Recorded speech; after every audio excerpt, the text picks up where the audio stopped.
Hello and welcome dear students to Unacademy JE channel. I am Samir Sincholikar, your mathematics mentor, and this is lecture number 2 of trigonometry. अब आपको लग रहा होगा sir ये इतने अजीब समय पे हमारी क्लास क्यों हो रही है। अभी हो रहे हैं 2:30 दोपहर के और हम यहाँ पे अपना सेशन ले रहे हैं जस्ट बिकॉज हमारा सेशन यहाँ पे कल नहीं हो पाया था। सो आई होप सारे बच्चे यहाँ पर जानते होंगे इस पर्टिकुलर शेड्यूल के बारे में, क्योंकि कल ही आपको इसके बारे में इन्फॉर्म कर दिया गया था। सो रेगुलर जो आपकी बेटा क्लास है वो तो आज रात को 9 बजे भी होने वाली है, ठीक है। So we don't want to miss out on any of the class schedule that we have actually promised you. That's why I am taking this extra lecture, and in this lecture we will be studying about angle measurement, जो आपका 11th का बिल्कुल starting वाला concept होता है, लेकिन बहुत ही simple चीजों में से एक है। हमें यहाँ पे एंगल के बारे में बचपन से पता होता है कि यार दो रेज है, उनके बीच में आपको अगर एंगल बताना है तो आप डिग्री वगैरह का यूज कर सकते हो, लेकिन यहाँ पे एक नई हम यूनिट पढ़ने वाले हैं जिसका काफी इंपॉर्टेंस है। रेडियन मेजर आज के लेक्चर में हम यहाँ पे पूरी तरह से समझने वाले हैं, ठीक है।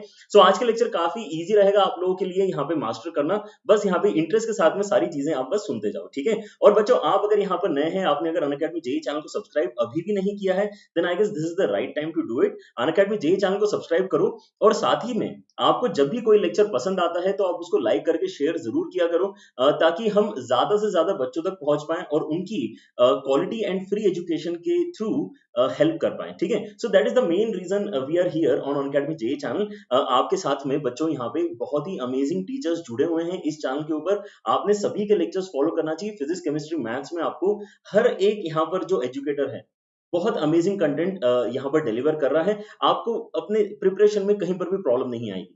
अगर आप देखना चाहते हैं हमारे सारे के सारे लेक्चर्स, ठीक है, तो आप एक्सेस कर सकते हो tinyoral.com/jeimobile, जहां पर हमने एक बहुत ही सिस्टमैटिक तरीके से सारे के सारे पूरे सिलेबस के लेक्चर्स को आपके लिए यहाँ पे अरेंज करके रख दिया है। आप यहाँ पे उन लेक्चर्स को एक्चुअली प्ले करके भी देख सकते हो और उनके पीडीएफ नोट्स भी डाउनलोड कर सकते हो। इससे ज्यादा सुविधा बच्चों अब आपको कैसे मिल सकती है? इससे ज्यादा सुविधा आपको नहीं मिल सकती है। अब आपको क्या बनना है? आत्मनिर्भर बनना है, ठीक है। तो यहाँ पर आपको आत्मनिर्भर बनना है। आपको यहाँ पर जो है अपनी मदद खुद से करना है, क्योंकि अब यहाँ पर आप ये नहीं बोल सकते कि हमें क्वालिटी एजुकेशन नहीं मिल पा रहा था इसलिए हमने जेई क्लियर नहीं करी, ठीक है। क्वालिटी एजुकेशन आप सभी के लिए यहाँ पे फ्रीली एक्सेसिबल है।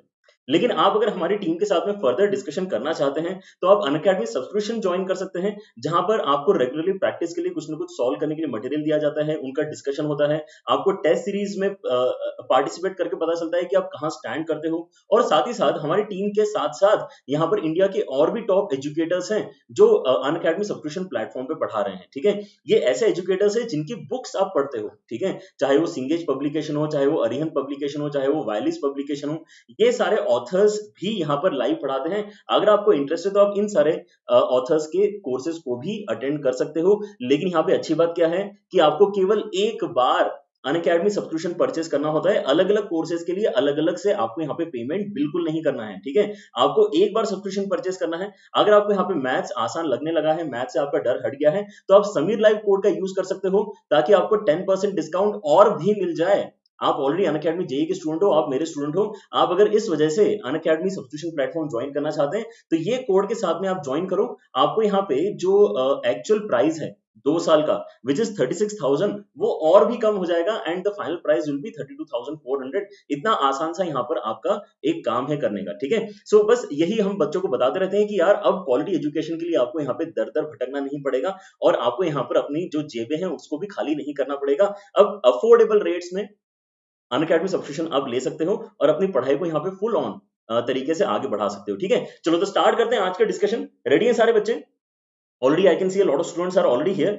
Welcome everyone and extremely grateful for all of you जिन्होंने यहाँ पे इतने ऑड टाइम पर भी सेशन अटेंड करने के लिए यहाँ पर जो है ज्वाइन किया है।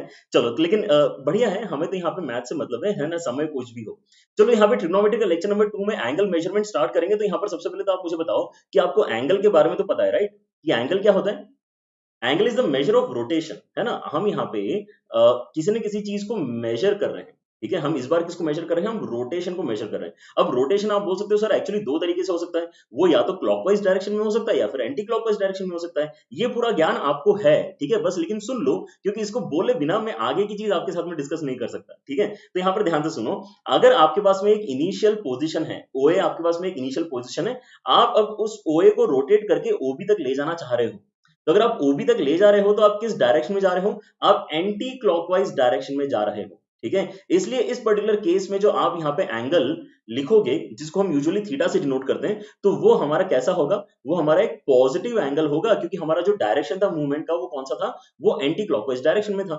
ठीक है। इसी का उल्टा क्या कर सकते हो आप अपनी इनिशियल पोजिशन से क्लॉकवाइज डायरेक्शन में आना भी स्टार्ट कर सकते हो। अगर आप क्लॉकवाइज डायरेक्शन में आओगे तो आपको यहाँ पे एंगल तो मिल जाएगा, लेकिन हम यहाँ पे साइन कन्वेंशन जो अलॉट कर चुके हैं वो क्या है, इस केस में आपको उस एंगल को नेगेटिव बोलना पड़ेगा। यस यस, बेसिक नॉलेज बिल्कुल, कुछ यहाँ पे लोड नहीं आ रहा है अभी तक सारे बच्चों के दिमाग के ऊपर, आना भी नहीं चाहिए। ठीक है। यहाँ पर एंटी क्लॉकवाइज में पॉजिटिव, क्लॉकवाइज में नेगेटिव एंगल हमारा मेजरमेंट होता है। लेकिन अब जैसे ही मैं यहाँ पर बोलता हूँ मेजर करना है आपको, आपको कोई एक क्वांटिटी है जो मेजर करना है, तो आपको कोई ना कोई यूनिट चाहिए होती है ना यार। आपको अगर लेंथ मेजर करना है तो सेंटीमीटर, मीटर, किलोमीटर कुछ तो होना चाहिए। आपको अगर वेट मेजर करना है तो यहाँ पे ग्राम, किलोग्राम कुछ तो होना चाहिए। ठीक है। तो हमें यहाँ पे अब एंगल को मेजर करने की यूनिट चाहिए।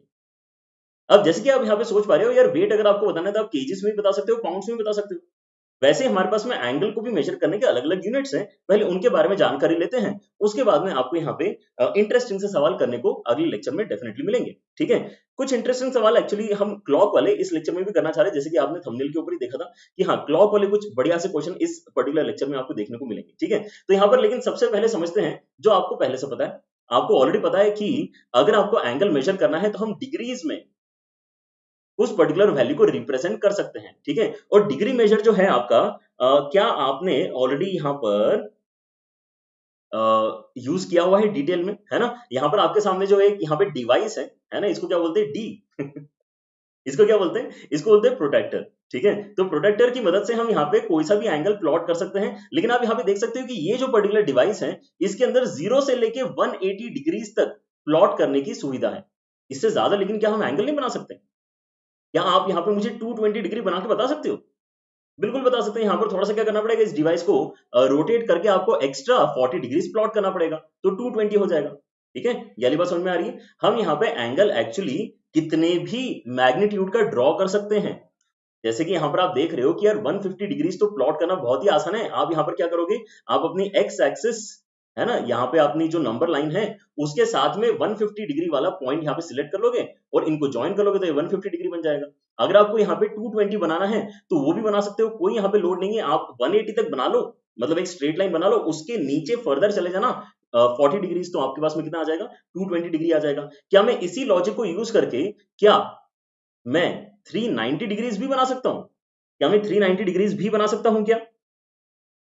यस, मैं 390 डिग्रीज भी बना सकता हूं, कोई मुझे यहाँ पे प्रॉब्लम नहीं है। यहाँ पर आप क्या जानते हो कि आप अगर एक पूरा सर्कल वाला एंगल कंप्लीट कर लोगे तो वो कितना होता है, 360 होता है। तो 360 वाला पूरा एक एंगल आपको बनाना पड़ेगा और उसके ऊपर आपको फर्दर क्या बनाना पड़ेगा, 30 डिग्रीज बनाना पड़ेगा, because this is what, this is nothing but 360 degrees plus 30 degrees. ठीक है। तो इस तरीके से आप ये सारे एंगल बनाना जानते हो। इनफैक्ट आपने एक बहुत ही करामाती तरीके से भी एंगल बनाना सीखा है, जैसे कि आप कंपास की मदद से भी जो है एंगल बना सकते हो। ठीक है। वो सारी चीजें हम यहाँ पे डिस्कस नहीं करेंगे। हम यहाँ पे कुछ एक दूसरे लेवल का डिस्कशन करना चाह रहे हैं कि यार अगर मैं अपने एंगल को मेजर कर रहा हूं तो डिग्री तो हमको पता है, अगर मैं अपने एंगल को मेजर कर रहा हूं तो डिग्री तो हमको पता है, लेकिन अगर मुझे 1 डिग्री से भी कम एंगल मेजर करना है तो क्या मेरे पास में यूनिट अवेलेबल है? जैसे कि मेरे पास में डिस्टेंस मेजर करने का एक यूनिट होता है मीटर।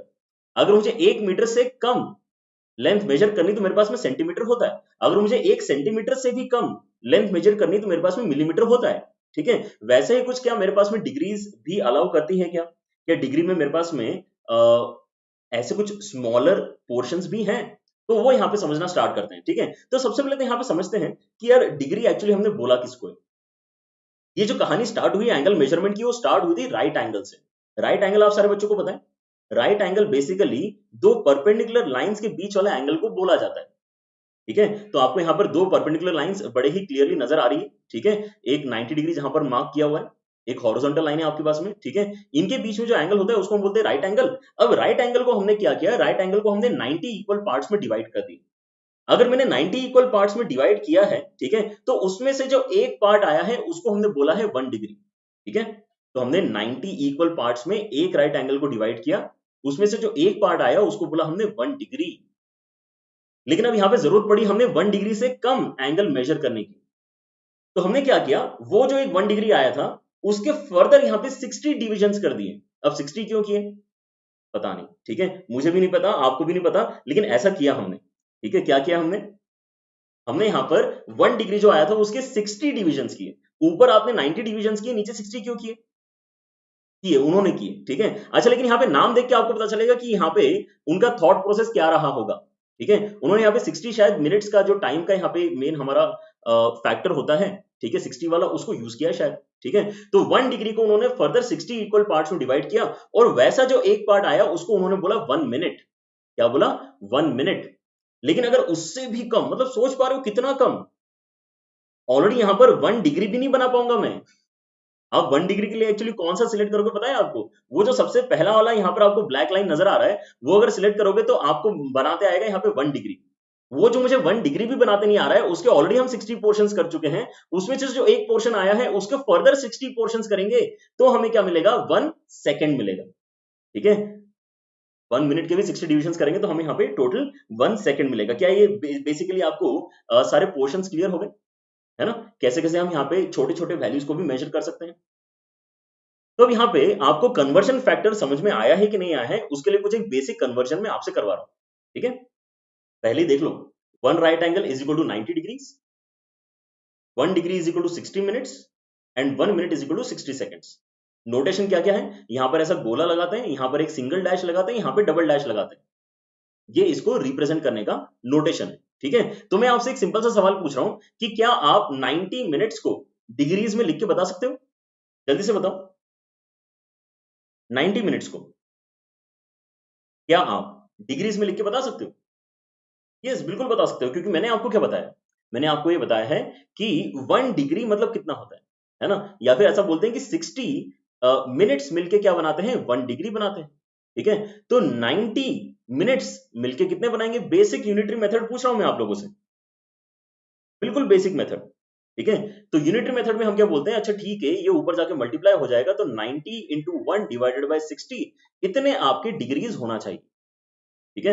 मतलब सीधी बात क्या है कि आपको अगर मिनट्स को डिग्रीज में चेंज करना है तो आपको 60 से कर देना होता है डिवाइड 1.5। यस पीके, बिल्कुल सही। हर्ष भी यहाँ पे बता रहा है 1.5। और क्या आप लोगों ने बिल्कुल यही कैलकुलेशन इमेजिन किया है? यहाँ पे 0 0 कैंसिल कर दो, आपको यहाँ पे 1.5 डिग्री मिलेगा। 1.5 डिग्री को आप 90 मिनट्स भी बोल सकते हो, ठीक है। चलो क्वेश्चन को और थोड़ा यहाँ पे लेवल बढ़ाते हैं। अब मुझे बताओ आप कि अगर मैं आपको दे रहा हूं 30.54 डिग्रीज, ठीक है, 30.54 डिग्री, ये एक्चुअली एंगल बताने का बिल्कुल सही तरीका है, लेकिन हम इसको अलग तरीके से अब रिप्रेजेंट करना चाह रहे हैं। हम इसको रिप्रेजेंट करना चाह रहे हैं डिग्री, मिनट्स एंड सेकंड्स के अंदर। जैसे अगर आपको क्वेश्चन समझ में नहीं आया हो तो मैं आपको बताता हूं कि अगर आप यहाँ पे 1.5 किलोमीटर को रिप्रेजेंट करना चाहते हो तो आप इसको 1 किलोमीटर एंड 500 मीटर्स ऐसा बोलोगे। ये वाली बात समझ में आ रही है? 1.5 किलोमीटर बोलना बिल्कुल सही है, लेकिन उसी को बोलने का एक दूसरा तरीका क्या है? 1 किलोमीटर एंड 500 मीटर। उसी तरीके से 30.54 डिग्रीज को आप डिग्री, मिनट और सेकंड्स में क्या चेंज करके बता सकते हो? यस।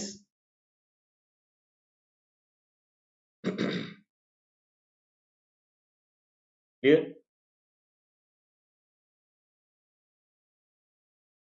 क्या करेंगे इस केस में? इसका यूज क्या है? रमेश इज आस्किंग, इसका यूज क्या है? रमेश, आप ये सोचो कि आप एक साइंटिस्ट हो, आपको एक रॉकेट बनाने का यहाँ पे काम मिला है और आपको रॉकेट को पहुंचाना है यहाँ से लेके मून तक, ठीक है। तो क्या आपको ये फील हो रहा है कि वहां पर थोड़ा भी अगर आपने एंगल गड़बड़ कर दिया तो कितनी बड़ी प्रॉब्लम हो सकती है? अगर आपने थोड़ा भी एंगल गड़बड़ कर दिया तो आपको बहुत बड़ी दिक्कत हो जाएगी। आपका जो रॉकेट है वो पता चला मून की जगह कहीं और ही पहुंच गया, ठीक है। तो छोटे छोटे एंगल्स का भी इंपॉर्टेंस है। हम जैसे आम लोगों को इसका इंपॉर्टेंस समझ में कभी नहीं आएगा, क्योंकि हम कभी इतने छोटे एंगल्स के साथ में कभी अपनी कैलकुलेशंस करते ही नहीं, ठीक है। लेकिन इसका ये मतलब नहीं कि हमें इसके बारे में पता नहीं होना चाहिए, क्योंकि हम में से कौन आगे चल के यहाँ पे स्पेस साइंटिस्ट बनेगा हमें थोड़ी पता है, ठीक है। तो पढ़ना तो सबको पड़ेगा, ठीक है। Alright, so 30 degrees and 30 degrees, alright, 30 degrees तक तो सारे बच्चे बिल्कुल सही है, ठीक है। ये बिल्कुल बात आपकी सही है, 30 डिग्रीज है इसके अंदर। 32 minutes, yes, alright. Cinderella, Cinderella है यहाँ पे हमारे साथ में जो बिल्कुल सही आंसर बता रही है यहाँ पे, ठीक है। आप यहाँ पे क्या देखोगे बच्चों कि आपको अगर इसको कन्वर्ट करना है तो 30 डिग्रीज तो आपके उसमें पूरे पूरे है ही ना। आपको यहाँ पे डिग्रीज भी तो चाहिए ही अपने आंसर में। जैसे यहाँ पे आपको 1 किलोमीटर तो मिल ही रहा था वैसे भी, ठीक है। तो यहाँ पर आप 30 डिग्रीज तो अलग से लिख ही दो, प्लस आपके पास में कितना है? 0.54 डिग्रीज और है। अभी जो डेसिमल वाले डिग्रीज हैं इनको आप किसमें फर्दर स्मॉलर यूनिट्स में चेंज कर सकते हो। इस बार आप क्या करोगे, पिछली बार हमने 60 से डिवाइड किया था क्योंकि हम छोटी यूनिट से बड़ी यूनिट पे जा रहे थे, अब हम बड़ी यूनिट से छोटी यूनिट पे जा रहे थे, हम यहाँ पे 60 से मल्टीप्लाई करेंगे। तो जब आप यहाँ पे 60 से मल्टीप्लाई करोगे तो देखो आपके पास बनेगा कितना, 60 से मल्टीप्लाई करके आपके पास में यहाँ पे मिनट वाला वैल्यू निकल के आएगा। ठीक है, मल्टीप्लाई करते जाना है और यहाँ पे आपको सब कुछ पता चल जाएगा। ठीक है, ये आपके मिनट्स हो गए। सो 30 डिग्रीज एंड साथ ही साथ आगे आपके पास में यहाँ पे 54 मल्टीप्लाई करेंगे तो कितना हो जाएगा, ये हो जाएगा 24, ये हो जाएगा 32। तो आई एम एक्सपेक्टिंग 324 ऐसा कुछ, 32.4 32.4 आपके पास में यहाँ पे टोटल कितने आ गए, मिनट्स आ गए। ठीक है, तो अब आप फर्दर क्या करोगे, यहाँ से जो कंप्लीट मिनट्स है उसको तो अलग निकाल लो, आपके उसमें फिर बचेगा 0.4। 0.4 जो है उसको फर्दर सेकंड्स में चेंज कर सकते हो बाय मल्टीप्लाइंग इट विद 60। ठीक है, ओहो डिग्री लिखने की कुछ ज्यादा ही आदत है। ठीक है, सो ये डिग्री एक्चुअली नहीं आएगा, यहाँ पे सिंबल कौन सा आएगा, डबल डैश वाला सिंबल आएगा। ठीक है, सो ये सिंपल सा कैलकुलेशन आपको बता रहा है कि आप कैसे कन्वर्जन कर सकते हो सारे एंगल्स का। ठीक है, 24 सेकंड्स हो जाएगा फाइनली आपके पास में। क्लियर हो रहा है, यस 30 डिग्रीज 34 मिनट्स है कि 32 मिनट्स है बेटा, एक बार विभोर चेक करो बेटा। मानसी यहाँ पे 32 मिनट्स बता रही है, yes I guess that is the correct answer. ठीक है, ऑलराइट, बहुत बढ़िया, चलो अच्छा, यहाँ पर एक बच्चा है विनय। विनय बेटा आपने यहाँ पे पूरा का पूरा सेकंड्स में चेंज कर दिया, नहीं नहीं नहीं, I was not asking about that. उसने यहाँ पे क्या किया, पूरा का पूरा सेकंड्स में चेंज कर दिया। I am expecting something in degrees minutes and seconds. तो यहाँ पे क्वेश्चन शायद क्लियर नहीं था इसलिए आपने आंसर दिया, बट अगली बार से आपको इस तरह के आंसर को यहाँ पर रिपोर्ट करना है। ठीक है, तो ये तो हो गई हमारे बेसिक डिग्रीज मिनट्स और सेकंड्स की बात। एक क्वेश्चन मैं आपके साथ में डिस्कस करना चाह रहा हूँ जिसके अंदर ये नॉलेज तो नहीं चाहिए, लेकिन आपका एप्टीट्यूड टेस्ट जरूर हो जाएगा। अगर आपने यहाँ पे 10th तक कोई भी बेसिक लेवल की कॉम्पिटिटिव एग्जाम अगर अटेम्प्ट की है, लेट से एनटीएससी जैसी, ठीक है, तो आपने इस तरह के सवाल जरूर प्रैक्टिस किए होंगे। बिल्कुल गड़बड़ नहीं होना चाहिए, ध्यान से देखो, ध्यान से सोचो और आंसर बताओ इसका। Find the angle between the minute and hour hand at 7:20 PM। ठीक है, 7:20 PM पे इन दोनों एंगल्स, इन दोनों आपके मिनट और आवर हैंड के बीच में कितना एंगल होगा।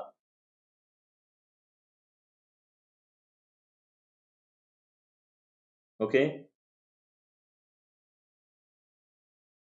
डमी स्कूल लेना चाहिए या नॉर्मल स्कूल लेना चाहिए यार। वैसे तो स्कूल लाइफ अपने आप में एक बहुत अमेजिंग चीज होती है ना। 11वीं 12वीं की स्कूल लाइफ आपको हमेशा के लिए याद रहेगी। ठीक है, लेकिन कई सारे बच्चे यहाँ पर प्रिफर करते हैं कि यार बस जो स्कूल वाले हमें ज्यादा परेशान ना करें, हम अपनी अलग से कोचिंग में पढ़ाई करते रहें और स्कूल वाले बस हमको जो है आराम से रखें, है ना। वो कर सकते हो, in that you are losing out on the social aspect of 11th and 12th, that entirely depends on you कि आप किस तरह से एक्चुअली आगे प्रोसीड करना चाह रहे हैं। ठीक है,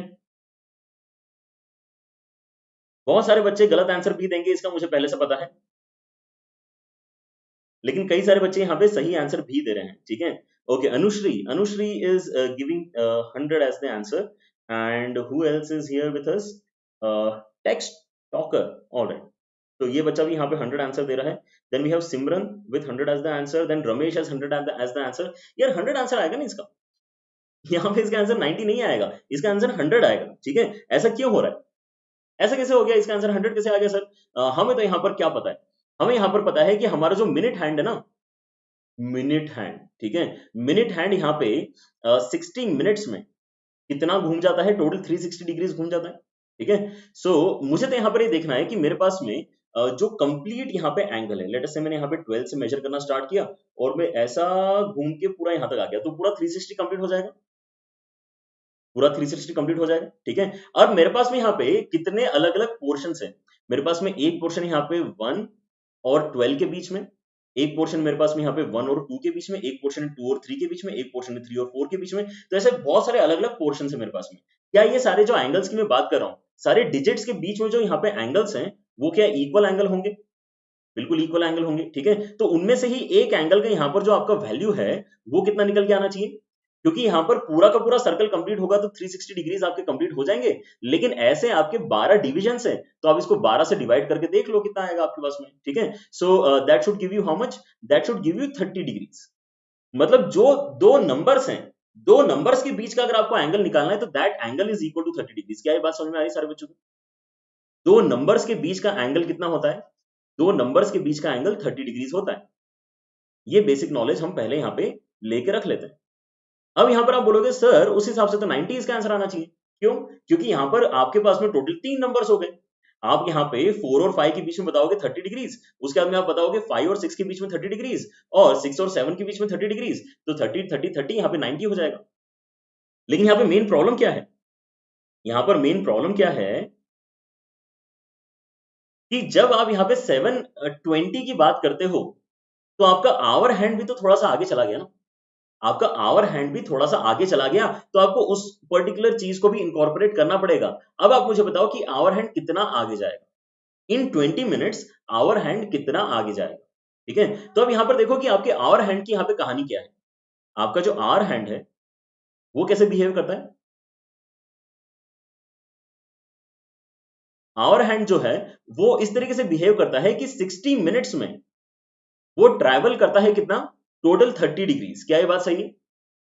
क्योंकि वो 1 घंटे के अंदर एक नंबर से दूसरे नंबर तक पहुंच जाता है, वो एक नंबर से दूसरे नंबर तक पहुंचने में टोटल 60 मिनट्स यूज करता है। तो 20 मिनट्स में वो कितना एंगल एक्चुअली कवर कर लेगा, 20 मिनट्स में वो कितना आगे निकल चुका होगा। तो उसके लिए आप फिर से यहाँ पे बिल्कुल बेसिक यूनिटरी मेथड अप्लाई कर रहे हो, 30 इंटू 20 डिवाइड बाई 60, और ये हो जाएगा आपका 10 डिग्रीज के बराबर। ठीक है, तो जब यहाँ पर आपका मिनट हैंड 4 एग्जैक्टली 4 पे पहुंचा है, आपका जो आवर हैंड है वो 7 से 10 डिग्री आगे निकल चुका है। आई बात समझ में? ठीक है, तो आपका यहाँ पे टोटल आंसर कितना होना चाहिए, आपका यहाँ पर जो एंगल का आंसर होना चाहिए that should be 30 degrees plus 30 degrees plus 30 degrees plus 10 degrees, ये आपका टोटल आंसर होना चाहिए विच इज इक्वल टू 100। क्या ये बात समझ में आ गई सर बच्चों को? Yes, is that right? Alright, great. चलो, तो ये तो हो गया हमारा एक इंटरेस्टिंग सा सवाल जो एंगल से रिलेटेड है। लेकिन हम ज्यादा इंपॉर्टेंट यहाँ पर जो समझना चाह रहे हैं आज के लेक्चर में, that is different units of measuring angles. ठीक है, सो आपका जो यहाँ पर दूसरा मेजर है which is not that important, लेकिन वो भी हमें यहाँ पर पढ़ के रख लेना चाहिए। इसको बोलते हैं ग्रेड मेजर। इसके पहले वाला डिग्री मेजर था, ये है हमारा ग्रेड मेजर। तो यहाँ पर आपको देखने को मिला होगा यार, अभी हमने जो यहाँ पे एक क्वेश्चन सॉल्व किया था, ठीक है, इसके अंदर हम यहाँ पे जो कन्वर्जन फैक्टर यूज कर रहे हैं दैट इज 60। हम यहाँ पे 60 से मल्टीप्लाई करके अपने आंसर तक पहुंच रहे थे, यहाँ पर हम 60 से डिवाइड करके अपने आंसर तक पहुंच रहे हैं। हमारा जो कन्वर्जन फैक्टर है वो हमारा क्या हो गया, 60 हो गया। क्यों?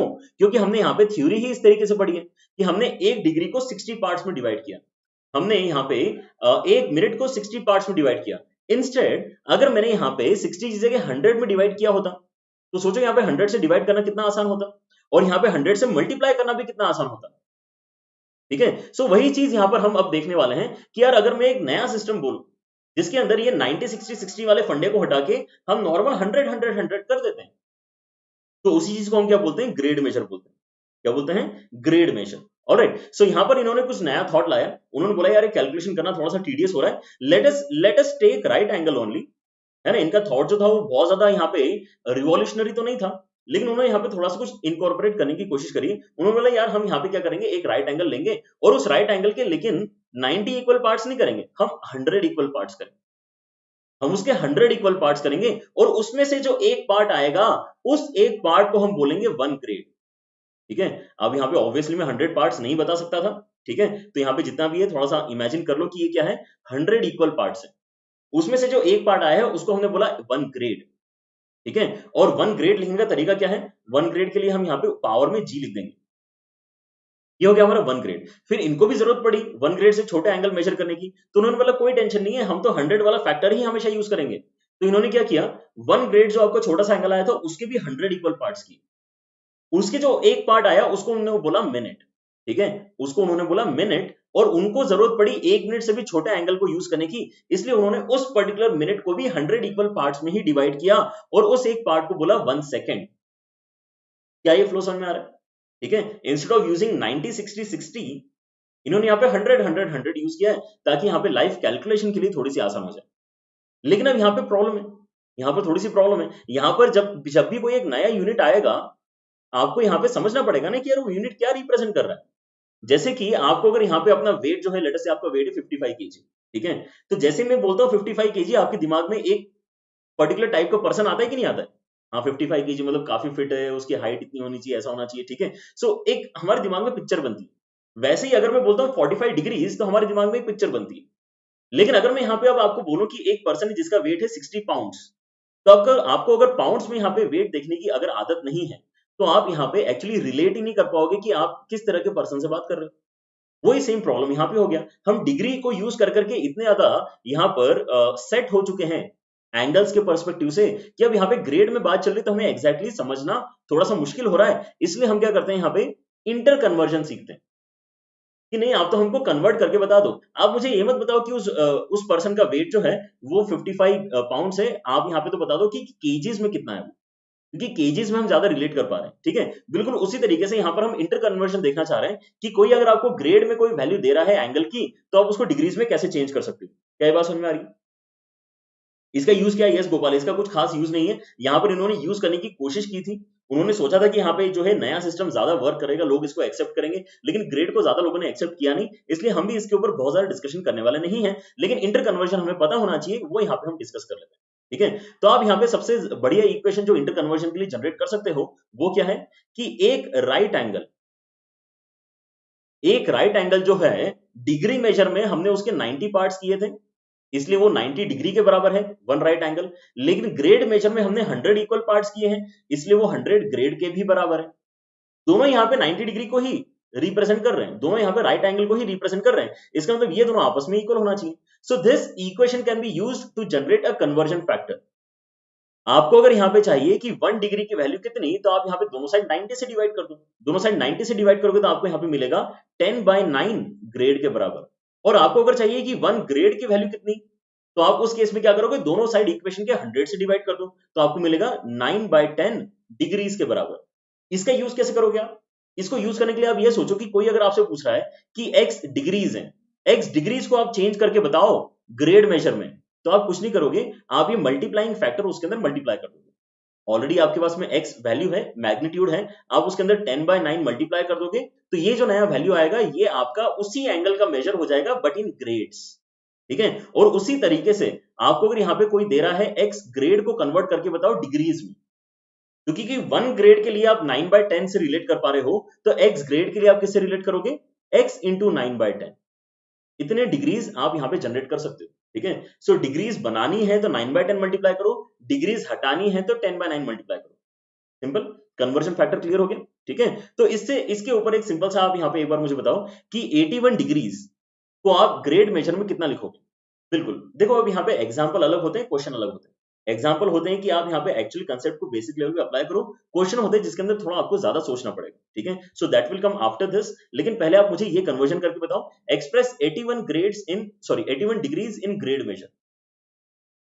81 डिग्रीज आपके दिमाग में पिक्चर बन रहा है, 81 डिग्रीज 90 से थोड़ा सा कम है। ठीक है, 90 डिग्री से थोड़ा सा कम है, उसको ग्रेड मेजर में हम अगर लिखेंगे तो कितना हो जाएगा? ओके, ग्रेड मेजर में हम अगर इसको कन्वर्ट करना चाह रहे हैं तो कितना हो जाएगा? तो आपको ऑलरेडी यहाँ पे कन्वर्जन फैक्टर मैंने बता दिया। आपको अगर डिग्री को कन्वर्ट करना है ग्रेड में, तो आप क्या मल्टीप्लाई करोगे? डिग्री को कन्वर्ट करना है ग्रेड में तो आप 10/9 मल्टीप्लाई करोगे। बस इतना सही चाह रहा हूं मैं आपसे, और कुछ चाह ही नहीं रहा हूं। ठीक है, तो 81 इंटू 10/9 करो, तो यहां से आपका ग्रेड वाला आंसर आ जाएगा। ये कितना हो जाएगा? 90 ग्रेड्स के बराबर। ये 90 ग्रेड्स के बराबर है। ठीक है, तो अब 90 ग्रेड्स अगर कोई मुझे बोलेगा ना, तो मुझे मजा नहीं आएगा यार। 90 ग्रेड से एकदम से मेरे दिमाग में 81 डिग्रीज तो नहीं आता है, 90 से मेरे दिमाग में राइट एंगल आता है, बिकॉज वो वैल्यू बहुत ही पावरफुल है। ठीक है, लेकिन वो ग्रेड में नहीं होता है, वो किस में होता है? वो डिग्रीज में होता है। इसलिए ये जो पर्टिकुलर आपका ग्रेड मेजर है वो कोई बहुत ज्यादा यूजफुल है नहीं। जितना अभी हमने यहाँ पे क्वेश्चन किए हैं एटलीस्ट उतना आपको यहाँ पे कन्वर्जन करते आना चाहिए। ठीक है, but still we can still do a very interesting problem, है ना। सारे बच्चे इस क्वेश्चन को ट्राई करें और यहाँ पर एंगल ए कितना होना चाहिए उसके बारे में मुझे बताएं। ठीक है, देखो इस क्वेश्चन को ध्यान से। यस, पिछले वाले का 90 आप सारे बच्चे बिल्कुल सही बता रहे हैं। ओहो, एक बच्चे ने गड़बड़ कर दी, विवेक बेटा 72.9 आपने उल्टा मल्टीप्लाई कर दिया। ओके, 90 डिग्रीज नहीं बताना है सुयश। सुयश 90 ग्रेड है बेटा, है ना। आपका फाइनल आंसर जो है वो 90 ग्रेड है। Okay,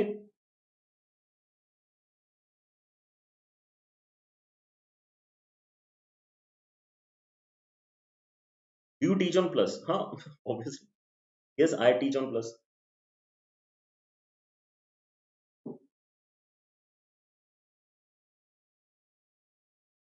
okay, yes, alright. चलो, तो यहाँ पर इस क्वेश्चन को थोड़ा समझना स्टार्ट करते हैं। In a right angle triangle ABC, right angle at B, ठीक है। तो आपके दिमाग में ऑलरेडी फोटो बन गया राइट एंगल ट्राइंगल का, ठीक है। एक ऐसा राइट एंगल ट्राइंगल इमेजिन कर लेता हूँ, यहाँ पर बी है, यहाँ पर ए है, यहाँ पर सी है, ठीक है। ए और सी की पोजीशन एक्सचेंज करोगे तो भी चलेगा, कोई प्रॉब्लम, ठीक है। ऑलराइट, अब इस राइट एंगल ट्राइंगल में क्या हो रहा है, angle A in degrees and angle C in grades are numerically equal. Numerically equal है वो, यहाँ पे ध्यान से देखना, न्यूमेरिकली इक्वल बोला है, ठीक है। तो मैं मान लेता हूं कि आपके पास में जो ए है वो कितना है, वो x डिग्रीज है, ठीक है। क्योंकि एंगल ए को किस में मेजर किया, उसने डिग्रीज में मेजर किया, लेकिन एंगल सी को उसने ग्रेड में मेजर किया है। 45 आंसर गलत है, 45 आंसर गलत है। 45 वाले बच्चे यहाँ पे ध्यान से देखें, जल्दबाजी नहीं करनी है, क्या क्वेश्चन में दिया है पहले उसको समझो, ठीक है। 45 नहीं है बेटा इसका आंसर। ये स्पर्श, बहुत बढ़िया बेटा, बहुत गंदा आंसर आ रहा है लेकिन वो सही आंसर है, ठीक है। और यहां पर आपको जो सी है उसको कितना मानना पड़ेगा, सी को भी आपको मानना तो x ही पड़ेगा ना, क्योंकि यहाँ पे न्यूमेरिकली दोनों इक्वल है। ये अगर x डिग्रीज है तो वो x ग्रेड है। ये वाला पॉइंट समझ में आया, डिफरेंस यहाँ पे क्या आ रहा है। आप लोग यहाँ पे 45 बोल रहे हो, that is not the right thing, ठीक है। वो क्योंकि ग्रेड में x के बराबर है। तो अब यहाँ पे आपको एक सिंपल सी प्रॉपर्टी, यहाँ पे एंगल सम प्रॉपर्टी तो पता होती है, ठीक है। तो यहाँ पर तीनों एंगल को मिला के कितना हो जाना चाहिए, 180 डिग्री होना चाहिए। तो मतलब बचे हुए दोनों को मिला के कितना हो जाना चाहिए, 90 डिग्रीज होना चाहिए। तो आपकी सिंपल सी इक्वेशन यहाँ पर आ रही है कि x degrees plus x grade मिलके 90 डिग्रीज हो जाना चाहिए। अब इस पर्टिकुलर इक्वेशन में ये जो बीच वाला एंगल है ये ग्रेड में लिखा हुआ है, ग्रेड में यहाँ पे इक्वेशन सॉल्व हो ही नहीं पाएगी, आपके इक्वेशन के अंदर सारे वैल्यू सेम यूनिट के होना चाहिए। तो हम इस ग्रेड को चेंज कर लेते हैं, है ना। ग्रेड को अगर मुझे चेंज करना है डिग्रीज में, तो हम क्या मल्टीप्लाई करते हैं उसके अंदर, 9/10 मल्टीप्लाई करते हैं।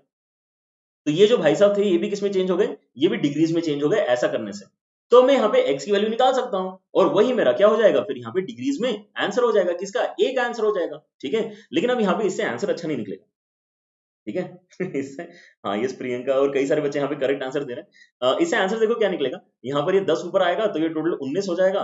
तो 19x/10 इज इक्वल टू 90 हो रहा है, ठीक है। तो यहाँ से x का फाइनल आंसर निकल के आ रहा है 900/19 के बराबर, ठीक है यार, जो भी आ रहा है अब मैथमेटिक्स है, ये है भाई, है ना, ये हमारा आंसर है। 900/19 इतना डिग्रीज है एंगल ए, और एंगल सी कितना है, इतना ही ग्रेड के बराबर है। इतना ही आपका अगर डिग्रीज में लिख दोगे तो एंगल ए है, और इतना ही अगर ग्रेड में लिख दोगे तो एंगल सी है। ऐसा इस क्वेश्चन को सॉल्व करने का तरीका है। क्या ये समझ में आ गया सारे बच्चों को, क्लियर। कई सारे बच्चों ने यहाँ पे जो है गड़बड़ कर दी थी इस क्वेश्चन में भी, ठीक है। और कई सारे बच्चों ने वहां पे क्लॉक वाले क्वेश्चन में भी गड़बड़ करी थी, ठीक है। तो यहाँ पर सिंपल क्वेश्चन देख के हड़बड़ी में गड़बड़ आंसर देना तो बिल्कुल ही मतलब अनएक्सेप्टेबल है ना यार, है ना। आपको सिंपल क्वेश्चन देके तो और जल्दी आंसर सही करते आना चाहिए। तो now comes our main discussion, है ना। इस पर्टिकुलर सेशन का मेन आपका जो रीजन है पढ़ने का, that is to understand radians, ठीक है। ग्रेड बीच में जो था वो आप थोड़े दिन बाद भूल भी जाओगे ना तो भी चलेगा, भूलना मत, लेकिन हाँ मतलब वो इतना कम यूजफुल है। रेडियंस तो आपको हम भूलने नहीं देंगे, क्योंकि अब आगे चल के हम रेडियन मेजर में ही अपने एंगल को बार बार बोलेंगे, ठीक है। तो आपको यहाँ पे याद हो जाएगा, और आप जितने कंफर्टेबल डिग्रीज के साथ में हो उतने ही कंफर्टेबल आप रेडियन मेजर के साथ में भी हो जाओगे, ठीक है। तो यहां से आपका जो इंपॉर्टेंट पोर्शन स्टार्ट हो रहा है, इसको सारे बच्चे ध्यान से सुनो, इसको मिस आउट नहीं करना, ठीक है। ऑलराइट, यहाँ पर कुछ बच्चे शेड्यूल को लेकर परेशान है, बेटा ये आपका एक्स्ट्रा लेक्चर है ऐसा मान के चलो, ठीक है। क्योंकि कल मंडे नाइट को मैं आपका लेक्चर नहीं ले पाया था, क्योंकि नमो सर जो है, नमो सर ने कुछ ज्यादा ही आपको वेक्टर्स पढ़ा दिया था, ठीक है। Namo sir started at 9 PM and the session went on up to 10:45 or maybe more than that, ठीक है। So it was a really long session and that's why I was not able to take the session yesterday night. So इसलिए यहाँ पर आज हमारा ये session चल रहा है, this is lecture number 2, this is lecture number 2, और आज रात को ही lecture number 3 भी होगा, ठीक है। So make sure that you attend that session also, ठीक है। ओके चलो, तो यार यहाँ पे आपका जो रेडियन है, कुछ बच्चे यहाँ पे वैल्यू बताने की कोशिश करें, नहीं आप वैल्यू सही नहीं बता रहे हो, एक बार फिर से ध्यान से देखो। जो यहाँ पर बेसिक आइडिया है वो बिल्कुल ही अलग है। इसके पहले वाला बेसिक आइडिया समझ में आया था, हमने दो परपेंडिकुलर लाइंस के बीच वाले एंगल को राइट एंगल बोला था और उसके डिविजन्स करने की कोशिश करी थी। यहाँ पर हम यहाँ पे राइट एंगल देखो, कहीं दिख रहा है आपको, राइट एंगल का तो डिस्कशन ही नहीं है। यहाँ पर जो हमारा बेस है दैट इज अ सर्कल, इसलिए इसको बोलते क्या है, सर्कुलर सिस्टम, ठीक है। हमारा जो बेस वर्क है यहाँ पे वो एक सर्कल का है। एक सर्कल में हमने यहाँ पे एक बहुत ही अमेजिंग चीज नोटिस करी है, कि अगर मैं सर्कल के ऊपर चलना स्टार्ट करता हूं, ठीक है, कहां पे चल रहा हूं बेटा, मैं सर्कल के ऊपर चल रहा हूं, ठीक है, सर्कल के ऊपर मैं ऐसा ऐसा ऐसा ऐसा चलना स्टार्ट किया, ठीक है, तो मैं यहाँ पे डिस्टेंस कैलकुलेट कर रहा हूं, और डिस्टेंस कैलकुलेट करते करते मुझे पता चला कि यहाँ पे मैं आर डिस्टेंस ट्रैवल कर चुका हूं। कितना ट्रैवल कर चुका हूं, स्पेसिफिकली आर डिस्टेंस ट्रैवल कर चुका हूं। तो उस केस में आपका जो आर्क क्रिएट हुआ है, वो आर्क जो सेंटर पे एंगल बनाएगा, वो हमेशा एक कांस्टेंट वैल्यू आएगी, और उसी कांस्टेंट वैल्यू को हमने 1 रेडियन बोल के रखा है ना। फिर से सुनो एक बार, बिल्कुल ही अलग चीज है, ठीक है। आप एक सर्कल के ऊपर चलना स्टार्ट करो, लेकिन उसके ऊपर आपने ए पॉइंट से अगर चलना स्टार्ट किया है, तो आपको कहां पे जाके रुक जाना है, आपको एक ऐसे बी पॉइंट पे जाके रुक जाना है जहां पर आपने आर डिस्टेंस ट्रैवल कर लिया, मतलब आर्क लेंथ आपका कितना है, आर यूनिट्स के बराबर है। तो उस केस में ए बी जो आपका सबटेंड करेगा एंगल एट सेंटर, उस एंगल को हम यहां पे 1 रेडियन बोल रहे हैं। और ऐसा क्यों कर पा रहे हैं, क्योंकि किसी भी सर्कल में ये प्रॉपर्टी ट्रू होती है। अगर आप कितना भी बड़ा सर्कल ले लोगे, कितना भी छोटा सर्कल ले लोगे, उससे फर्क नहीं पड़ रहा है, आपको चलना कितना है, आपको रेडियस के बराबर लेंथ ही चलना है। अगर आप उतना ही लेंथ चलोगे तो आपको हमेशा एक कांस्टेंट एंगल जनरेट होते हुए दिखेगा सेंटर के ऊपर, उसको हमने 1 रेडियन बोल दिया, ठीक है। ठीक है, बोल दिया 1 रेडियन, लेकिन अब यहां पर बताओ कि फील आया क्या रेडियन का, रेडियन का फील मुझे तो नहीं आया। रेडियन का जो मेन फील होता है ना, कि भाई कितना, जैसे कि मैंने आपको बोला कि 1 ग्रेड मतलब कितना, हमको बताओ तो सही, है ना, क्योंकि 90 ग्रेड मतलब 81 डिग्रीज होता है। तो 90 ग्रेड को जब हमने 81 डिग्रीज जैसा बोला, तो हमको समझ में आया कि अच्छा हाँ, ये लगभग कौन सा एंगल है। वैसे यहाँ पे 1 रेडियन जो है, वो एक्चुअली है कितना, वो हमको अगर समझना है, उसकी अगर एक्चुअल फील लेनी है, तो वो तो हमें कैसे करना पड़ेगा, इसको डिग्रीज के टर्म्स में ही समझना पड़ेगा, कि 1 रेडियन मतलब यहाँ पे डिग्रीज के टर्म्स में होता कितना है। क्या ये बात समझ में आ रही है, डिग्रीज क्योंकि हमारे दिमाग में उतर चुका है, ठीक है। लेकिन उसके पहले यहाँ पे हम थोड़ा सा और यहाँ पे 1 रेडियन, 2 रेडियन, 3 रेडियन समझने की कोशिश करते हैं, ठीक है। और बहुत ही एक अमेजिंग इसका जो अंडरस्टैंडिंग है वो आता है कुछ इस तरीके से, है ना। We want to actually relate radians and real numbers, we want to relate radians and real numbers, ठीक है। तो यहाँ पर पहले फिगर समझ लो क्या है, ठीक है, ध्यान से सुनो, आराम से सुनो। आपके पास में एक सर्कल है, सर्कल का रेडियस कितना है, 1 यूनिट के बराबर आपका सर्कल का रेडियस है, ठीक है। ये आपका हो गया सर्कल का सेंटर, ये हो गया आपका initial point, let us call this O, ये हो गया आपका extreme point, let us call this maybe B, इसको बी बोल देते हैं, चलो, ठीक है। तो अब यहां पर मैं क्या बोल रहा हूं कि आपके पास में वाई एक्सिस के ऊपर एक रोप है, रोप है, क्या है ये, एक रोप है, दिख रहा है सारे बच्चों को। तो अगर मैं इस रोप को सर्कल के ऊपर गिरा दूंगा, तो 1 कहीं ना कहीं जाके गिरेगा, 2 कहीं ना कहीं जाके गिरेगा, ये सुनो। अगर मैं इस सर्कल को इस रोप से लपेट दूंगा, इस रोप से इसको जो है ओवरलैप करवा दूंगा, तो 1 लिखा हुआ पॉइंट कहीं ना कहीं जाके गिरेगा कि नहीं सर्कल के ऊपर, और वैसे ही 2 लिखा हुआ पॉइंट भी कहीं ना कहीं सर्कल के ऊपर जाके गिरेगा, ठीक है। तो 1 लिखा हुआ पॉइंट जहां पर गिर रहा है, और 2 लिखा हुआ पॉइंट जहां पर गिर रहा है, उन पॉइंट से बनने वाला जो सेंटर के ऊपर एंगल है, उसी को हम 1 रेडियन और 2 रेडियन बोलते हैं। 1 वाला पॉइंट लेट से आपका यहाँ पे P1 था, 2 वाला पॉइंट आपका P2 था, तो अब आपका P1 पॉइंट यहां पर आ गया है, आपका P2 पॉइंट यहां पर आ गया है, तो P1 जो अब यहां पर एंगल बनाने वाला है सेंटर के ऊपर अलोंग विथ हॉरिजॉन्टल, उसी को हम क्या बोलेंगे, 1 रेडियन बोलेंगे। मतलब 1 नंबर लाइन के ऊपर 1 वाला जो पॉइंट है, वो जितना एंगल बना रहा है उसको हम 1 रेडियन बोल रहे हैं।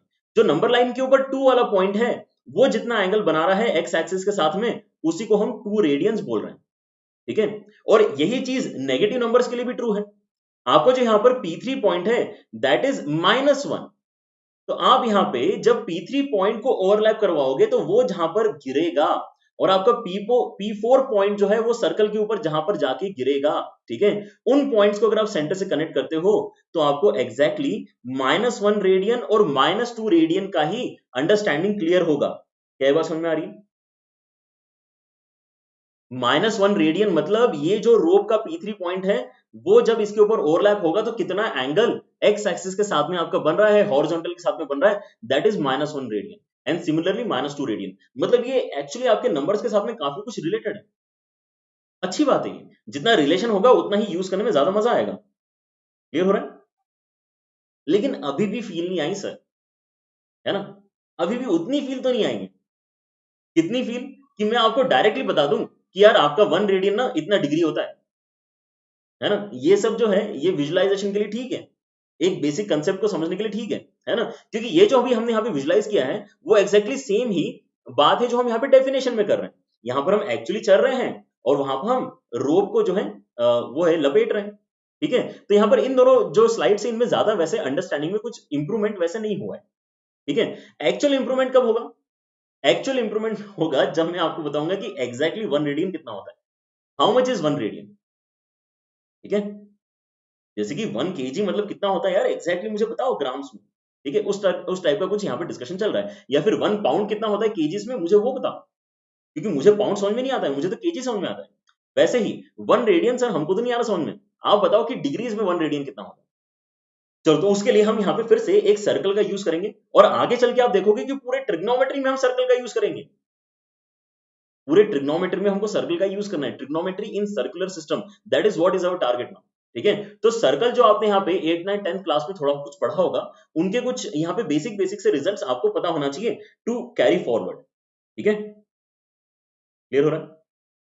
हाँ, अराउंड 57 डिग्रीज, बिल्कुल सही आपका यहाँ पे जो है कैलकुलेशन है। ठीक है, लेकिन वो कैलकुलेशन कैसे आता है मैं यहाँ पर आपको बताने की कोशिश करता हूँ। आपको एक ये वाला प्रॉपर्टी याद है क्या? जल्दी से पढ़ के बताओ। Do we know this? Angle subtended by an arc at the center is directly proportional to the length of the arc. जितना बड़ा आर्क लेंथ आप लोगे उतना ज्यादा एंगल सबटेंड होगा सेंटर के ऊपर। ऑब्वियस सी बात है, ये किसी को नहीं भी पता होगा तो भी वो बोलेगा हाँ सर ये तो समझ में आ गया मुझे। अगर मैं यहाँ पे ए बी के प्लेस में थोड़ा छोटा आर्क ले लूंगा तो छोटा एंगल सबटेंड करेगा वो, अगर बड़ा आर्क ले लूंगा तो बड़ा एंगल सबटेंड करेगा वो सेंटर के ऊपर। ठीक है, बस यही आपकी प्रॉपर्टी है जिसको हम यूज करने वाले हैं अच्छे तरीके से। ठीक है, तो यहाँ पर इसका मतलब प्रोपोर्शनल है। क्या क्या प्रोपोर्शनल है? जो लेंथ ऑफ आर्क है, लेंथ ऑफ ए बी, है ना, वो प्रोपोर्शनल है एंगल के। तो यहां पर मैं दो इंपॉर्टेंट आर्क्स आपके सामने बना रहा हूं। ठीक है, एक लेंथ ऑफ ए बी मान लेते हैं और एक लेंथ ऑफ ए सी मान लेते हैं। अब ए सी मैंने यहां पे बहुत सोच समझ के लिया है। ए सी एक्चुअली वो आर्क है जो 90 डिग्री सबटेंड कर रही है सेंटर के ऊपर, मतलब ये 1/4 ऑफ द सर्कल है, ये क्वाड्रेंट है। ठीक है, तो अगर मैं इन दोनों का लेंथ का रेशियो लेता हूं तो एग्जैक्टली किसके बराबर आना चाहिए? इस पर्टिकुलर ऑब्जर्वेशन की मदद से जो एंगल ये सबटेंड कर रहे हैं उसी के बराबर आना चाहिए। ठीक है, angle subtended by A B मतलब angle A O B upon angle subtended by A C मतलब एंगल ए ओ सी, ये दोनों आपके इक्वल होना चाहिए इस पर्टिकुलर प्रॉपर्टी के बेसिस पे। ठीक है, तो अब यहाँ पे लेंथ ऑफ ए बी कितना है? लेंथ ऑफ ए बी तो हम कितना मान के चल रहे हैं? आर ही मान के चल रहे हैं, है ना। लेंथ ऑफ ए बी अगर आपका आर है मतलब रेडियस के ही बराबर है, ठीक है, तो उस केस में आपका जो करस्पॉन्डिंग एंगल आता है एओबी वो 1 रेडियन आता है बाय डेफिनेशन। डेफिनेशन तो देखो समझ में आ गया ना। जब आर लेंथ ट्रेवल करोगे तो किसी भी सर्कल में आपको सेम एंगल मिलेगा, उस सेम एंगल को हमने 1 रेडियन नाम दिया हुआ है। लेकिन अगर मैं यहाँ पे ए से लेके सी तक का लेंथ निकालने की कोशिश करूं तो वो आप यहाँ पे मुझे थोड़ा कैलकुलेट करके बता दो। आपका जो पूरा सर्कल का लेंथ होता है वो होता है 2 पाई आर।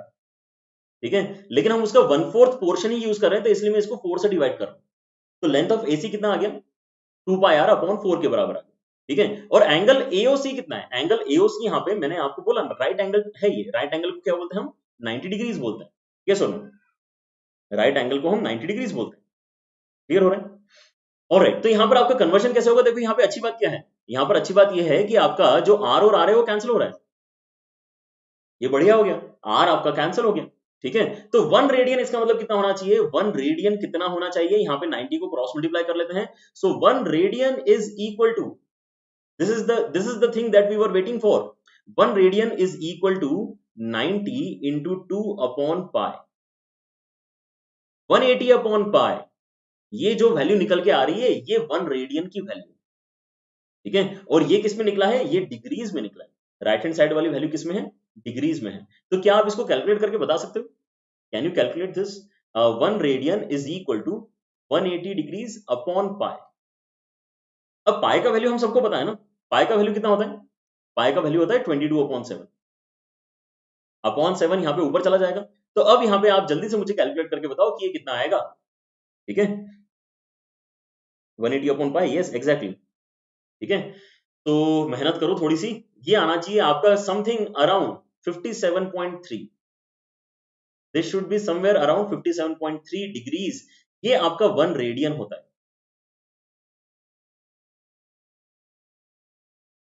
तो आप बोलोगे सर ठीक है, आपने अगर हमें बता दिया कि ये 57.3 डिग्रीज होता है, ठीक है, अगर हमने यहाँ पे समझ लिया कि चलो 1 रेडियन 57.3 डिग्री होता है, तो इससे तो और बुरा लग रहा है ना, अच्छा कहाँ लग रहा है ये 57.3 कौन सा अच्छा एंगल है ना? तो इसका मतलब आगे चल के हमें थोड़े से अजीब अजीब से दिखने वाले एंगल्स ही मिलने वाले हैं। क्या ये बात समझ में आ रही? कुछ न कुछ अजीब अजीब से दिखने वाले ही एंगल्स एक्चुअली आपको यहाँ पर मिलने वाले हैं, लगभग यहाँ पे, है ना, ये लगभग है। आपको एग्जैक्ट वैल्यू भी अगर पता करना है तो आप यहाँ पे देख लेना, ये लगभग है, तो मैं इसको नियरली कर देता हूँ, ठीक है। बट मैं यूजुअली यहाँ पे 57.3 की मदद से कैलकुलेशन करवाता हूँ बच्चों को, ठीक है। मैं तो इनफैक्ट बच्चों को बोलता हूँ कि आपको अगर इमेजिन ही करना है ना कि 1 रेडियन लगभग कितना होता है, तो आप तो इसको 60 मान लो भले आपके दिमाग में, लेकिन लेकिन एटलीस्ट एक पिक्चर क्लियर होती कि हाँ 1 रेडियन मतलब बहुत बड़ा एंगल है। अगर 1 रेडियन इतना बड़ा एंगल है, वो लगभग 60 डिग्री के बराबर है, तो यहाँ पे इसका मतलब 30 डिग्री हो गया, 10 डिग्री हो गया, 45 डिग्री हो गया। वो रेडियंस में लिखने जाएंगे तो एक फ्रैक्शनल क्वांटिटी आएगी, वो रेडियंस में लिखने जाएंगे तो एक फ्रैक्शनल क्वांटिटी आएगी। क्या है बात समझ में आ रही है? धीरे धीरे कंफर्टेबल हो जाएंगे, ठीक है। और धीरे धीरे कंफर्टेबल होने के लिए ही आगे हम यहाँ पे कुछ कुछ कन्वर्जन्स करके देखेंगे उन सारे इंपॉर्टेंट एंगल्स का जो हमें यूज करने की आदत है, ठीक है। स्टेप बाय स्टेप चलो, लेकिन कंसेप्ट को धीरे धीरे आप यहाँ पे दिल में उतारना स्टार्ट करो, ठीक है। जैसे हमने यहाँ पर बोला है कि यार कन्वर्जन तो बताना पड़ेगा, रेडियन एकदम से हमें समझ में नहीं आया है, डिग्रीज हमको पूरी तरह से समझ में आता है। आप यहाँ पे बताओ कि हम रेडियन में कभी भी क्वेश्चन आएगा तो उसको डिग्री में कैसे चेंज करें, ये हमारा मेन कंसर्न है अभी के लिए, ठीक है। तो मुझे बताओ यहाँ पे कि आपका 1 रेडियन, आपका 1 रेडियन जो है वो कितना निकला है अभी अभी कैलकुलेशन से, 180 अपॉन पाई डिग्रीज के बराबर निकला है, ठीक है। तो कभी भी आपको अगर x रेडियंस को डिग्रीज में कन्वर्ट करने की जरूरत पड़ेगी तो आप क्या करोगे, x के अंदर ये मल्टीप्लाइंग फैक्टर मल्टीप्लाई कर दोगे, ये फैक्टर मल्टीप्लाई करने से चीजें डिग्रीज में चेंज होती है। तो इसका उल्टा मल्टीप्लाइंग फैक्टर मल्टीप्लाई करने से डिग्रीज से चीजें रेडियन में चेंज हो जाएंगी। आ रही बात समझ में? ठीक है। यहां पर आप क्या कर सकते हो, क्रॉस मल्टीप्लाई कर सकते हो, यहां पर पाई को इस साइड लेफ्ट हैंड साइड में ऊपर ले जाओ और 180 को नीचे ले आओ, तो 1 डिग्री बन जाएगा ना। तो 1 डिग्री किसके बराबर है, ये सोचो आप, 1 डिग्री किसके बराबर है, वो पाई अपॉन 180, वो पाई अपॉन 180 रेडियंस के बराबर है, ठीक है। इसका मतलब x डिग्रीज अगर कोई आपसे पूछेगा कि कन्वर्ट करके बताओ रेडियंस में कितना, तो x डिग्रीज को आप कन्वर्ट करने के लिए क्या मल्टीप्लाई करोगे, फैक्टर पाई अपॉन 180 मल्टीप्लाई करोगे। क्या ये बात क्लियर हो गई? तो आपको रेडियन का आंसर मिलेगा। यूट्यूब वर्सेस टिकटॉक देखो हम तो टिकटॉक पे है नहीं, है ना, तो हमारे लिए तो यूट्यूब ही सब कुछ है। तो यूट्यूब वर्सेस टिकटॉक में यहाँ पे 100% जो विनर है वो तो यूट्यूब ही है, ठीक है। आप में से कोई टिकटॉकर है क्या? I am so sorry if if any one of you is a TikToker, ठीक है। लेकिन हम तो नहीं है देखो टिकटॉक के ऊपर, ठीक है, क्योंकि यार टिकटॉक के ऊपर मैं यहाँ पे 1 मिनट में आपको क्या पढ़ा पाऊंगा, है ना, थोड़ा सा वो प्रॉब्लम है इसके अंदर। 1 घंटे की हमारी यहाँ पे क्लास हो सकती है, टिकटॉक के ऊपर 1 मिनट का कुछ वहां पे सेशन हो सकता है, ठीक है। ऑलराइट, हाँ ठीक है, कलर चेंज कर लिया बेटा मैंने यहाँ पे, yellow I guess is a better colour, ठीक है। मैंने टाइमिंग चेंज नहीं की बेटा, ये आपका जो कल का सेशन रह गया था वो मैं यहाँ पे एक्स्ट्रा क्लास लेके आपकी खत्म कर रहा हूँ, ठीक है। So this is just one of an incident, otherwise तो हम यहाँ पे शेड्यूल को पूरी तरह से फॉलो करेंगे, ठीक है। ये फील आया क्या अब किसी को? अभी भी नहीं आया होगा, अभी भी नहीं आया होगा, ठीक है। तो हम यहाँ पर क्या करते हैं, हम कुछ एक यहाँ पे स्टैंडर्ड वैल्यूज के रेडियंस में कन्वर्जन देखते हैं, ठीक है। 30 डिग्रीज को अगर मैं चेंज करना चाहता हूँ रेडियंस में तो उसकी वैल्यू कितनी आएगी? 30 डिग्रीज को रेडियंस में अगर मैं चेंज करने के लिए बोल रहा हूँ तो मैंने आपको क्या मल्टीप्लाइंग फैक्टर बताया, पाई बाय 180 बताया। पाई बाय 180 अगर मैं करूंगा तो यहां से ये कैंसिल हो जाएगा और ये बनेगा पाई बाय 6। हमें इसी तरीके से याद करना है, इसको 22/7 कन्वर्ट करके आप यहाँ पे फर्दर चेंज मत करना। आ रही बात समझ में? तो अब आपसे यहाँ पे 11वीं क्लास में क्या एक्सपेक्टेड होगा कि जैसे ही कोई आपसे बोलेगा साइन पाई बाय 6 तो आपके यहाँ पे डायरेक्ट आंसर आना चाहिए 1/2, बिकॉज साइन पाई बाय 6 मतलब क्या बोल रहा है, वो साइन ऑफ 30 डिग्रीज ही पूछ रहा है एक तरीके से। साइन पाई बाय 6 मतलब वो एक तरीके से 30 डिग्रीज ही पूछ रहा है, ठीक है। तो आपके यहाँ पे आंसर 1/2 निकल के आना चाहिए। तो यहाँ पर 45 डिग्री भी पूछ सकता है वो, ठीक है। अब किस तरीके से पूछेगा उसके लिए हम यहाँ पे 45 डिग्रीज को रेडियंस में कन्वर्ट करके रख लेते हैं, ठीक है। तो आप यहाँ पर जैसे 30 में मल्टीप्लाई किया था वैसे ही बाकी सब भी कर लो, ठीक है। सो एक आ जाएगा आपका पाई बाय 4, है ना, और एक आ जाएगा आपका पाई बाई 3। कैसे आ रहा है, 45 के अंदर आप यहाँ पे मल्टीप्लाई करो पाई बाई 180, और वैसे ही आप 60 के अंदर मल्टीप्लाई करो पाई बाई 180। ये सारे वैल्यूज आपको बच्चों याद रखने, ये इतने अच्छे तरीके से याद होना चाहिए जितने अच्छे तरीके से आपको 30, 45 और 60 याद है ना, उतने अच्छे तरीके से आपको यहाँ पे पाई बाई 6, पाई बाई 4 और पाई बाई 3 याद होने चाहिए। ठीक है, pi by 6, pi by 4 and pi by 3 याद होना चाहिए। एक बार कैलकुलेट करके देख ले सारे बच्चे, क्या इतना क्लियर होता है सारे बच्चों को। तो यहाँ पर रैंडमली एकदम से पूछा जाएगा कोई कि साइन ऑफ पाई बाई 4 कितना, तो 1/√2। साइन ऑफ पाई बाई 4 कितना, क्योंकि जितना कंफर्टेबल हम यहाँ पे साइन ऑफ 45 डिग्री के लिए थे, उतना ही कंफर्टेबल अब नए यूनिट्स के साथ में हमें होना है। यहाँ पर आपके जो वैल्यूज निकलेंगे वो हमेशा पाई के टर्म्स में ही रिप्रेजेंट किए जाएंगे। क्या ये बात समझ में आ रही है, जो भी आपके वैल्यूज निकलेंगे वो पाई के टर्म्स में ही लिखे जाएंगे। 90 डिग्रीज को आपके लिखोगे, 90 डिग्रीज को आप लिखोगे पाई बाई 2 रेडियंस, 180 डिग्रीज को आप लिखोगे यहाँ पे पाई रेडियंस, जो 360 डिग्री है उसको लिखोगे आप 2 पाई रेडियंस। ठीक है, तो यहाँ पे ये जो पर्टिकुलर आपका फिफ्थ इक्वेशन है वो एक्चुअली एक बहुत बढ़िया इक्वेशन है। अगर आप यहाँ पे कन्वर्ट करना चाहते हो किसी भी रेडियन वाले वैल्यू को डिग्री वाले वैल्यू में, तो आप सीधे सीधे पाई को रिप्लेस कर देना 180 से। पाई को 180 से अगर मैं रिप्लेस कर देता हूं तो चीजें रेडियन से किस में चेंज हो जाती हैं, डिग्रीज में चेंज हो जाती है। ठीक है, तो आप अगर याद रखना चाहते हो कन्वर्जन फैक्टर आपको अगर एकदम से याद नहीं रह रहा है, तो आप इस इक्वेशन को याद रख सकते हो कि 180 डिग्रीज मतलब पाई रेडियंस, 180 डिग्रीज मतलब पाई radians. Is that clear? Alright, चलो तो अब जल्दी से कन्वर्ट करके बताओ 36 डिग्रीज मतलब कितने रेडियंस, 36 डिग्रीज मतलब कितने रेडियन, जल्दी बताओ।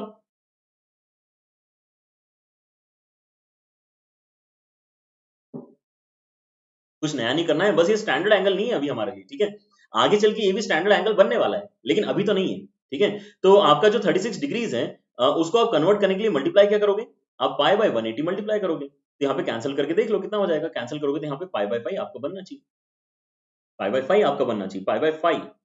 ठीक है, व्हाट अबाउट tan 90?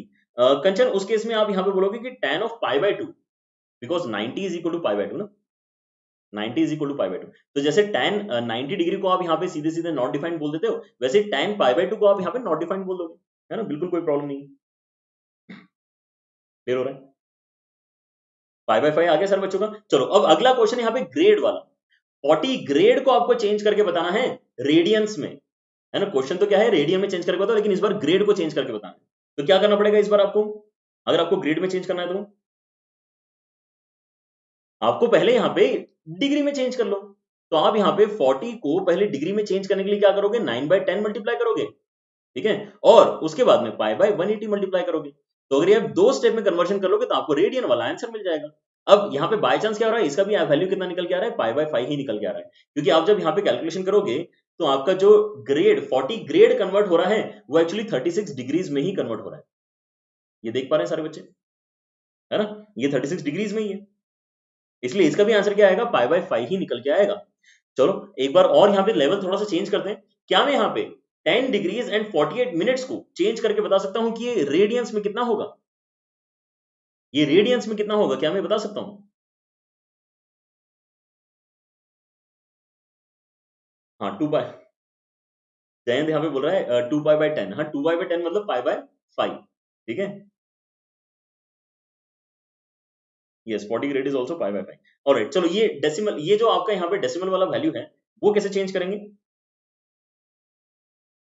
इसको चेंज करने के लिए पहले आपको 48 मिनट्स जो लिखा हुआ है उसको भी डिग्री में चेंज करना पड़ेगा, क्योंकि डिग्री को भले वो डेसिमल वाली वैल्यू है उससे मुझे फर्क नहीं पड़ता, डिग्री को यहाँ पे मुझे रेडियंस में चेंज करते आता है। ठीक है, so that would be my first step कि मैं पहले तो इसको लिखता हूं 10 प्लस 48 अपॉन 60 डिग्रीज।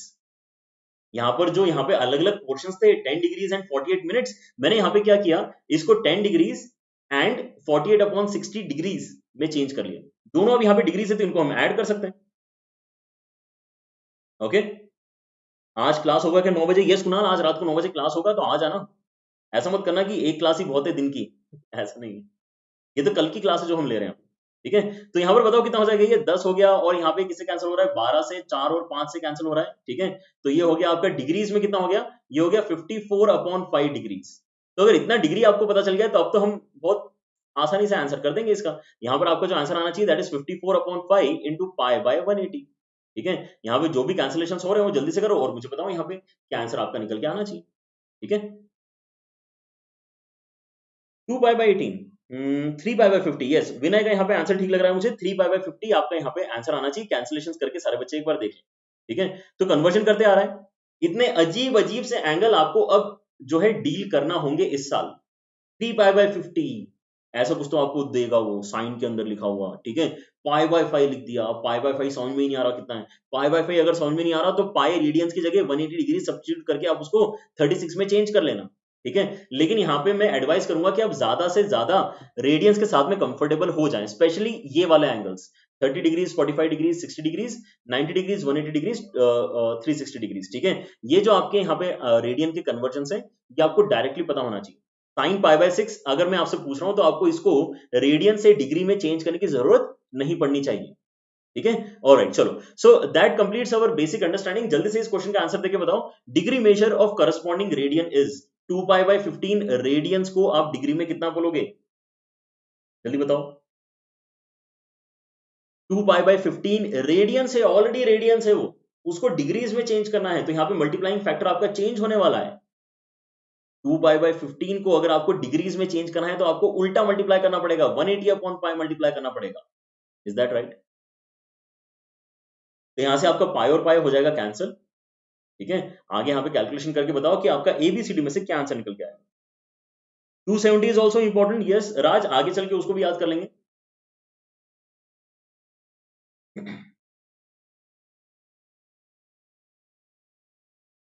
इसे सी से क्यों रिप्रेजेंट करते हैं? शायद सर्कुलर सिस्टम है इसलिए सी से रिप्रेजेंट करते हैं।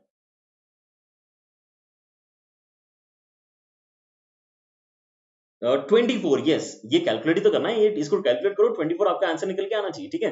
बहुत ही सिंपल क्वेश्चन था ये, है ना, जस्ट फॉर टेस्टिंग कि आपको यहाँ पे जो है रिवर्स वाला फंडा याद हुआ कि नहीं हुआ। इस केस में आपको 180 अपॉन पाई करके आंसर निकालना होता है, ठीक है। ऑलराइट, तो अब यहाँ पे आपको जो बेसिक अंडरस्टैंडिंग है वो कंप्लीट हो गया है regarding the units of measurement. हम यहाँ पे रेडियन में अपने एंगल्स को मेजर करना स्टार्ट करने वाले हैं, ठीक है। लेकिन to do few more interesting problems, मैं यहाँ पर आपके साथ में दो फॉर्मुलेस डिस्कस करना चाह रहा हूँ जो आप लोगों को पहले से पता है, ठीक है। इनफैक्ट आपको अगर पहले से नहीं भी पता होंगे तो इसको डिस्कस करेंगे, आपको समझ में आ जाएंगे, ठीक है। लेकिन कई सारे बच्चों ने ये 10th क्लास तक आते आते हुए पढ़े हुए होते हैं, ठीक है। एक फॉर्मुला है आपका लेंथ ऑफ आर्क का, लेंथ ऑफ आर्क, ठीक है। अगर ए से लेके बी तक, ए से लेके बी तक आपको लेंथ निकालनी है आर्क की, कितनी होगी? क्यों लेंथ निकालना इंपॉर्टेंट क्यों है? यहाँ पे कोई एक फॉर्मुला जनरेट करना इंपॉर्टेंट क्यों है? क्योंकि यार ये तो ऐसा सीधा थोड़ी जा रहा है, ये तो ऐसे घूम के जा रहा है। आपको डिस्प्लेसमेंट नहीं निकालना, डिस्प्लेसमेंट निकालोगे तो आपको कॉर्ड का लेंथ मिलेगा। कॉर्ड का लेंथ कोई नहीं पूछ रहा है आपसे, आपको एक्चुअली आर्क का लेंथ निकाल के बताना है जो ऐसा टेढ़ा टेढ़ा जा रहा है, ठीक है। तो इसके लिए फॉर्मुला अगर कोई आ जाएगा तो बहुत बढ़िया हो जाएगा, ठीक है। So we are trying to understand कि इसका फॉर्मुला कितना होना चाहिए इस पर्टिकुलर पेज के ऊपर, ठीक है। इसकी हेल्प फिर से कौन करेगा, इसमें हेल्प कौन करेगा हमें? इसमें हेल्प करेगा फिर से 1 रेडियन का अंडरस्टैंडिंग, 1 रेडियन का understanding along with the basic idea कि यहां पर अगर आपका लेंथ ऑफ आर्क बढ़ाते हैं तो एंगल सबटेंडेड भी बढ़ जाता है, ठीक है। तो हम यहाँ पे क्या ऑलरेडी जानते हैं कि length of A C upon length of A B, ये अगर मैं सॉल्व करूंगा तो मेरे पास में जो रेशो है वो किसके बराबर आना चाहिए? Angle subtended by A C मतलब angle AOC upon angle subtended bye AB मतलब AOB। ये हमारा बेसिक जो प्रोपोर्शनलिटी का डिवाइड करके इक्वेशन आता है वो ये इक्वेशन है। तो मैं यहाँ पे AC को एक बहुत ही स्पेसिफिक लेंथ का मान रहा हूं, मैं यहाँ पर AC को R लेंथ मान रहा हूं। क्यों? R लेंथ मानते से मुझे पता चल जाएगा कि यहाँ पर ये जो आपका एंगल है वो 1 रेडियन होना चाहिए। ये बात समझ में आ रही है? तो मैंने जैसे ये AC को थोड़ी देर के लिए R लेंथ का माना, मुझे यहाँ पे दोनों साइड के वैल्यू इनपुट क्या होना चाहिए वो समझ में आ गया। लेंथ ऑफ एसी के प्लेस में R डाल देंगे, राइट हैंड साइड में न्यूमरेटर में आपके पास में 1 रेडियन आ जाएगा। अरे बात समझ में? जो आपका लेंथ ऑफ AB है वो तो आपको निकालना ही है, तो उसको आपने L मान के रखा है, और एंगल AOB आपने यहाँ पे नोटिस किया कि वो थीटा यहाँ पे आपको एंगल दे रहा है, ठीक है। बट यहाँ पे ध्यान से देखो, अगर यहाँ पे आपका R और L सेम यूनिट का है तो आपका यहाँ पे ऊपर वाला 1 रेडियन, नीचे वाला जो थीटा है वो सेम यूनिट का होना चाहिए, मतलब यहाँ पर एंगल भी आपको रेडियन में ही पता होना चाहिए, ठीक है। So what is that giving us? That is giving us a very simple relation, L is equal to R into theta, ठीक है।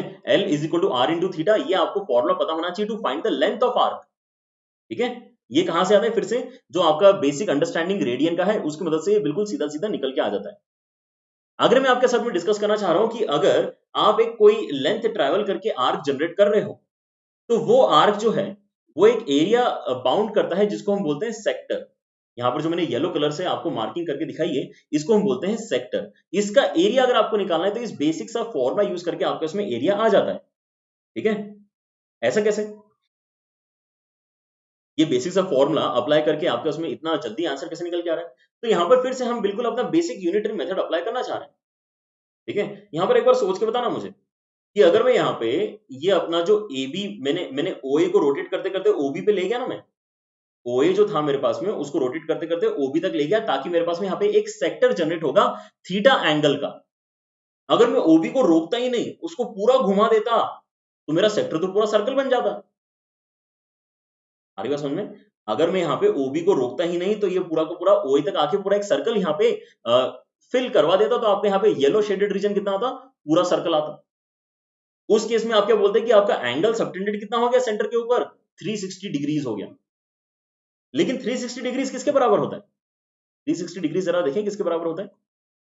360 डिग्रीज होता है 2 पाई के बराबर। ये सुनो, 360 डिग्रीज होता है 2 पाई के बराबर। ये कैसे निकाला था हमने यहाँ पे मल्टीप्लाई किया था इसके अंदर basically pi by 180, pi by 180 multiply किया 360 में, तो 2 पाई आ रहा था। ठीक है, तो अब यहाँ पे बातें जो हम कर रहे हैं, देखो यहाँ पे ध्यान से, अब हमने यहाँ पे रेडियंस में बातें करना स्टार्ट कर दिया है। यहाँ पे जो हमने स्टैंडर्ड एंगल लिया था उसको भी हमने रेडियन में लिया था। यहाँ पर फिर से जो मैं आपके साथ में डिस्कशन कर रहा हूं वो रेडियंस में ही कर रहा हूं। तो जब मैं यहाँ पे अपना आर्क कंसिडर करता हूं जो 2 पाई रेडियंस सबटेंड कर रहा है सेंटर पे, तो पूरा का पूरा सर्कल ही इनकॉर्पोरेट हो जाता है, पूरा का पूरा सर्कल ही यहाँ पे डिस्कशन में आ जाता है। तो उसका एरिया तो हमको ऑलरेडी पता है। 2 पाई एंगल सबटेंड करने वाला जो आपका आर्क है उसका एरिया सबटेंडेड आता है पाई आर स्क्वायर। ऑब्वियसली पूरा सर्कल है ना, तो यहाँ पे सर्कल का एरिया आपका आ जाएगा। तो अगर मैं यहाँ पे मात्र थीटा रेडियंस ही यूज करना चाहता हूं, तो मेरा यहाँ पे जो एरिया है उसका वैल्यू कितना निकल के आना चाहिए? तो हम यहाँ पे थीटा मल्टीप्लाई करेंगे, 2 पाई से डिवाइड करेंगे, तो theta into pi R square divided by 2 pi, है ना। यहाँ से पाई पाई हो जाएगा आपका कैंसल, और आपका यहाँ पर एरिया का आंसर आ गया which is half of theta into R square. यहाँ पर हम ये यूनिटरी मेथड क्यों यूज कर पा रहे हैं? क्योंकि डायरेक्ट प्रोपोर्शनैलिटी है यहाँ पे।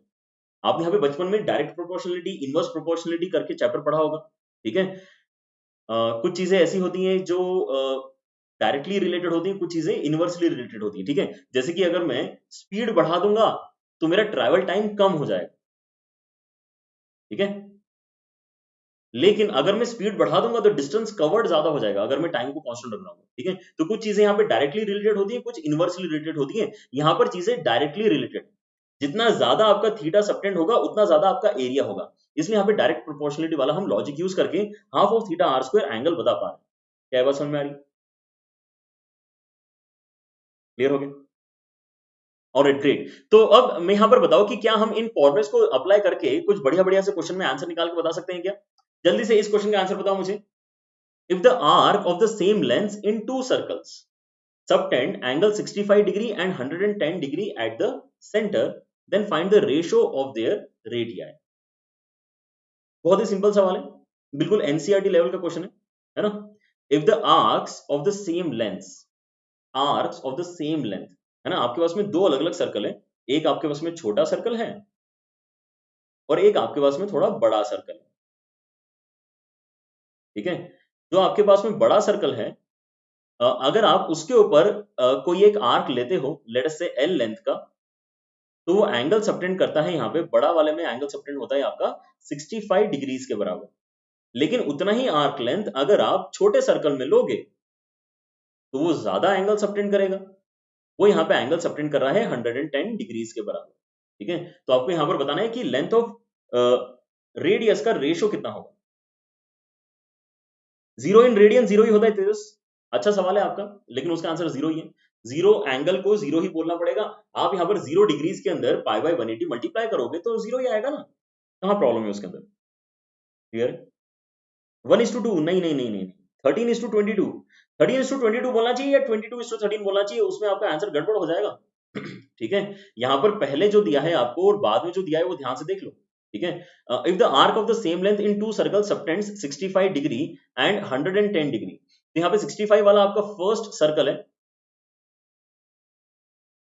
65 डिग्री वाला आपका फर्स्ट सर्कल है, यहाँ पे इसको C1 बोल देते हैं, और दूसरा वाला आपका सेकंड सर्कल है। तो आप रेडियस भी इसी ऑर्डर में मार्क करोगे तो ज्यादा अच्छा रहेगा। ये आपका पहला सर्कल है, ये आपका दूसरा सर्कल है, तो इसको मैं नाम देना चाहता हूं फिर इस केस में कितना, इस केस में इसको R1 नाम देना चाहता हूं और इसको R2 नाम देना चाहता हूं, ठीक है। तो अब यहाँ पर अब करके बताऊं आपके, यहाँ पे जो लेंथ आएगा R1 की मदद से वो हो जाएगा थीटा इंटू R1 के बराबर। लेकिन थीटा की वैल्यू आपको जो डालनी होती है वो किस में डालनी होती है, थीटा की वैल्यू आपको रेडियंस में डालनी होती है, ठीक है। So let us be aware of that, यानी यहाँ पे सबसे पहली इक्वेशन जो आपकी आएगी एल की, वो हो जाएगी 65 इंटू पाई बाय 180, ये आपके रेडियंस में एंगल आ गया, उसके अंदर आपने R1 मल्टीप्लाई किया, और वैसे ही आपके यहाँ पर जो सेकंड आएगा लेंथ सेकंड सर्कल की मदद से, वो कितना हो जाएगा 110 डिग्रीज इंटू पाई अपॉन 180, इतना रेडियंस इंटू कितना हो जाएगा R2 हो जाएगा। अब मैं अगर यहाँ पे इन दोनों को इक्वेट करूंगा, क्योंकि दोनों अल्टीमेटली लेंथ एक ही है ना, दोनों के लेंथ इक्वल है, since L is equal to L, तो मेरे पास में जो इक्वेशन बन रही है अल्टीमेटली वो कैसी दिखाई देगी, आपके उसमें फाइनली जो आंसर आएगा वो ऐसा कुछ आएगा 65। अब इस केस में क्या होगा, ये कन्वर्जन फैक्टर एक्चुअली यूजलेस है, कन्वर्जन फैक्टर क्योंकि आपका दोनों साइड से कैंसिल हो जाएगा, इसलिए वैसे तो यूजलेस है। किसी बच्चे ने अगर इसको यूज कन्वर्ट नहीं भी किया होगा तो भी उसका इस क्वेश्चन में आंसर करेक्ट आया होगा, but it is not the right way to do it, आपने ये पता कर लेना चाहिए, ठीक है। यहाँ पर आपका पाई बाय 180 सबसे पहले कैंसिल होगा, R1 अपॉन R2 का जो वैल्यू निकल के आ रहा है that is 110 upon 65, and 110 upon 65 आपका यहाँ पे आंसर क्या जनरेट कर रहा है 22:16, शायद आपका यहाँ पे आंसर आना चाहिए, 5 से ये कैंसिल हो जाएगा, सॉरी 22 अपॉन 13, क्योंकि ये 5 से कैंसिल हो रहा है। क्या ये बात समझ में आ रही है, क्लियर हो गया, ऑलराइट। चलो अब इसी के साथ में और एक सवाल करो, circular wire of radius 7 centimetre is cut and bent again into an arc of circle of radius 12 centimetre, the angle subtended by an arc at the centre of the circle is equal to what, A B C D में से आपको यहाँ पे answer निकाल के बताना है। Last question में इंपॉर्टेंस समझ में आया R1 R2 पहले से डिफाइन करने का, क्योंकि आपके उसमें अगर ऑप्शंस होते, ऑप्शंस नहीं थे खैर उस क्वेश्चन में, अगर आपके उसमें ऑप्शंस होते 22:13 एंड 13:22, तो आपको डिसाइड करना पड़ता कि कौन सा वाला सही है।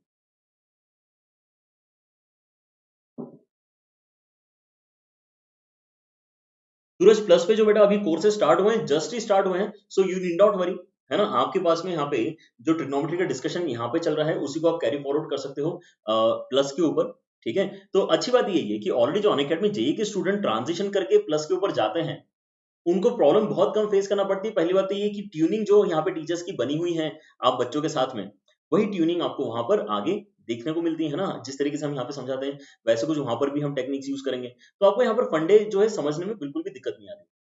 और दूसरी बात ये कि जितने भी क्लासेस अभी आपके हो गए हैं वो ऑलरेडी बिल्कुल सॉर्टेड मैनर में वहां पे आपको मिलते हैं देखने के लिए, तो आप उनको झट से देख के बाकी बच्चों के बराबर आ सकते हो, ठीक है। इसलिए it is always good to join Unacademy plus at any time, कि वहां पे फैसिलिटीज सारी है आपके पास में, आपका जो बैकलॉग है कवर करने की भी आपके पास में फैसिलिटीज है।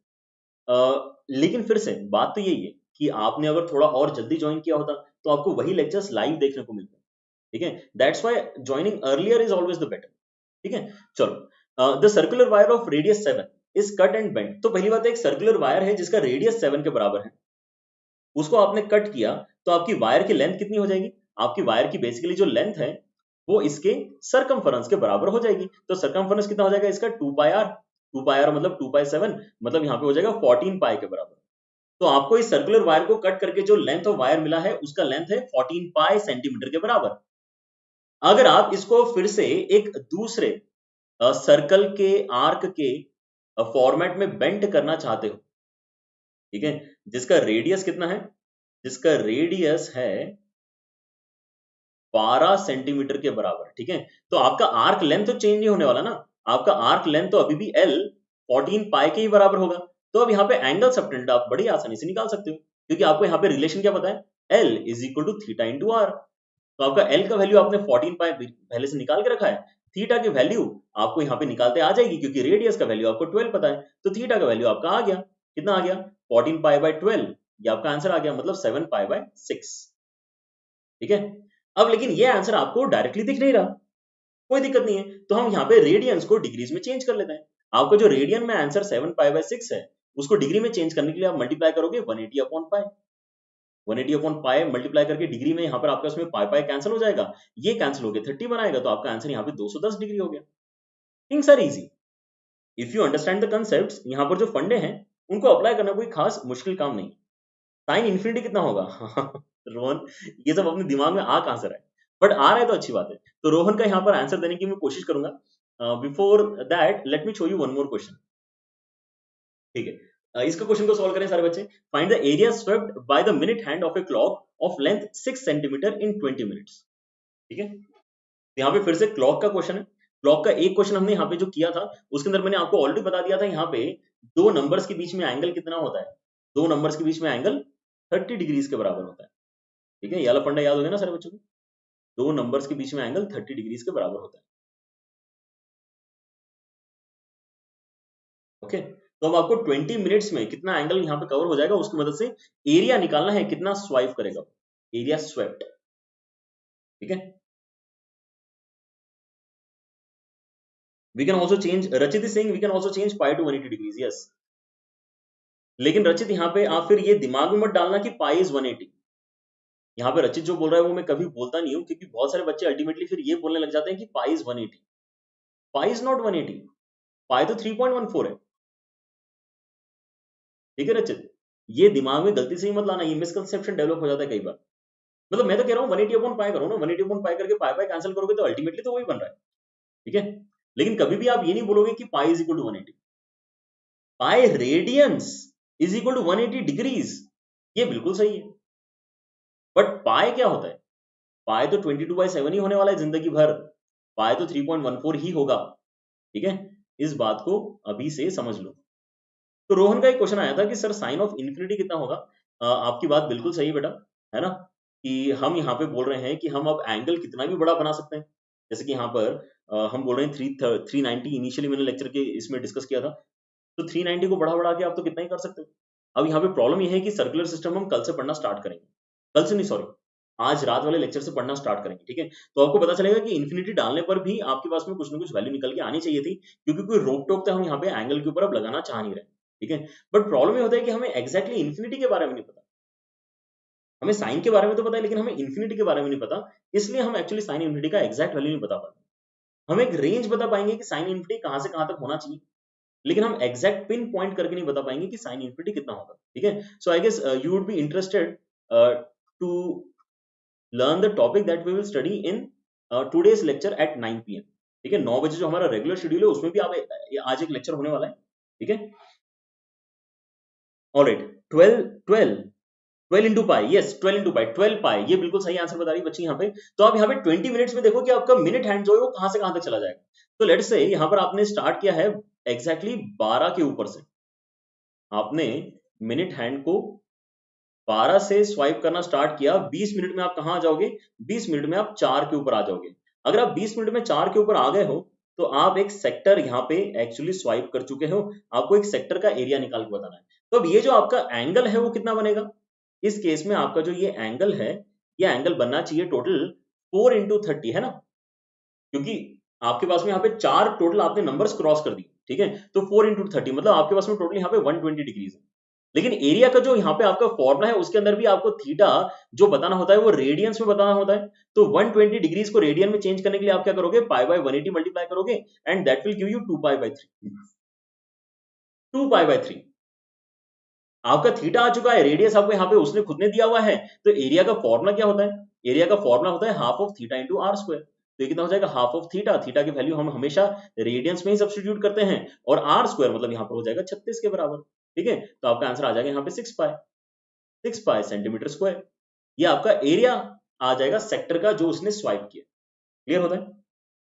12 पाई कैसे आ रहा है, 12 पाई आ रहा है क्या, 6 12 12 आ रहा है, ओ सॉरी 12 आ रहा है क्या, एक बार चेक करें सारे बच्चे एक बार, 12 आ रहा है कि 6 आ रहा है, हाँ 12 आ रहा है, सो सॉरी। ऑलराइट, सो यहाँ पर आपका 2 पाई बाय 3 है, 2 पाई बाय 3 से 2 कैंसिल होगा, 3 से कैंसिल होगा, 12 आ रहा है। Thank you very much, 12 pi is our answer. Is that right, clear हो गया सारे बच्चों को। चलो, तो इसी के साथ में एक क्वेश्चन आप ले लो होमवर्क के लिए, क्योंकि आज हमारा क्लास कुछ ज्यादा एक्सटेंड हो रहा है। We will discuss this question in today's 9 PM lecture.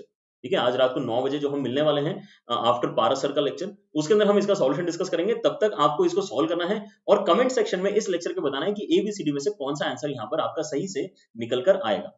ठीक है, आराम से करना। इसके अंदर थोड़ा कुछ फंडा आपको अर्थमेटिक प्रोग्रेशन का यूज करना पड़ेगा, जो आपने 10th क्लास में सीखा हुआ है। अर्थमेटिक प्रोग्रेशन, AP मतलब क्या होता है, अर्थमेटिक प्रोग्रेशन। ठीक है, ऑलराइट, चलो। सो आज के लेक्चर में इस पर्टिकुलर टाइम पे इतना ही रखते हैं। ठीक है, आपको यहाँ पे अगर रेगुलर शेड्यूल देखना है तो आपका रेगुलर शेड्यूल जो है बच्चों वो है मंडे से वेंसडे में आपकी 11th क्लास के जो टॉपिक का डिस्कशन होता है 7, 8 और 9 बजे।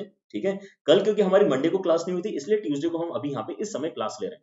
ठीक है, और आपको अगर प्रैक्टिस करनी है हमारे साथ में, ठीक है, तो आपने DPP सेशंस अटेंड करना चाहिए हमारे थर्सडे, फ्राइडे, सैटरडे 4, 5 और 6 बजे।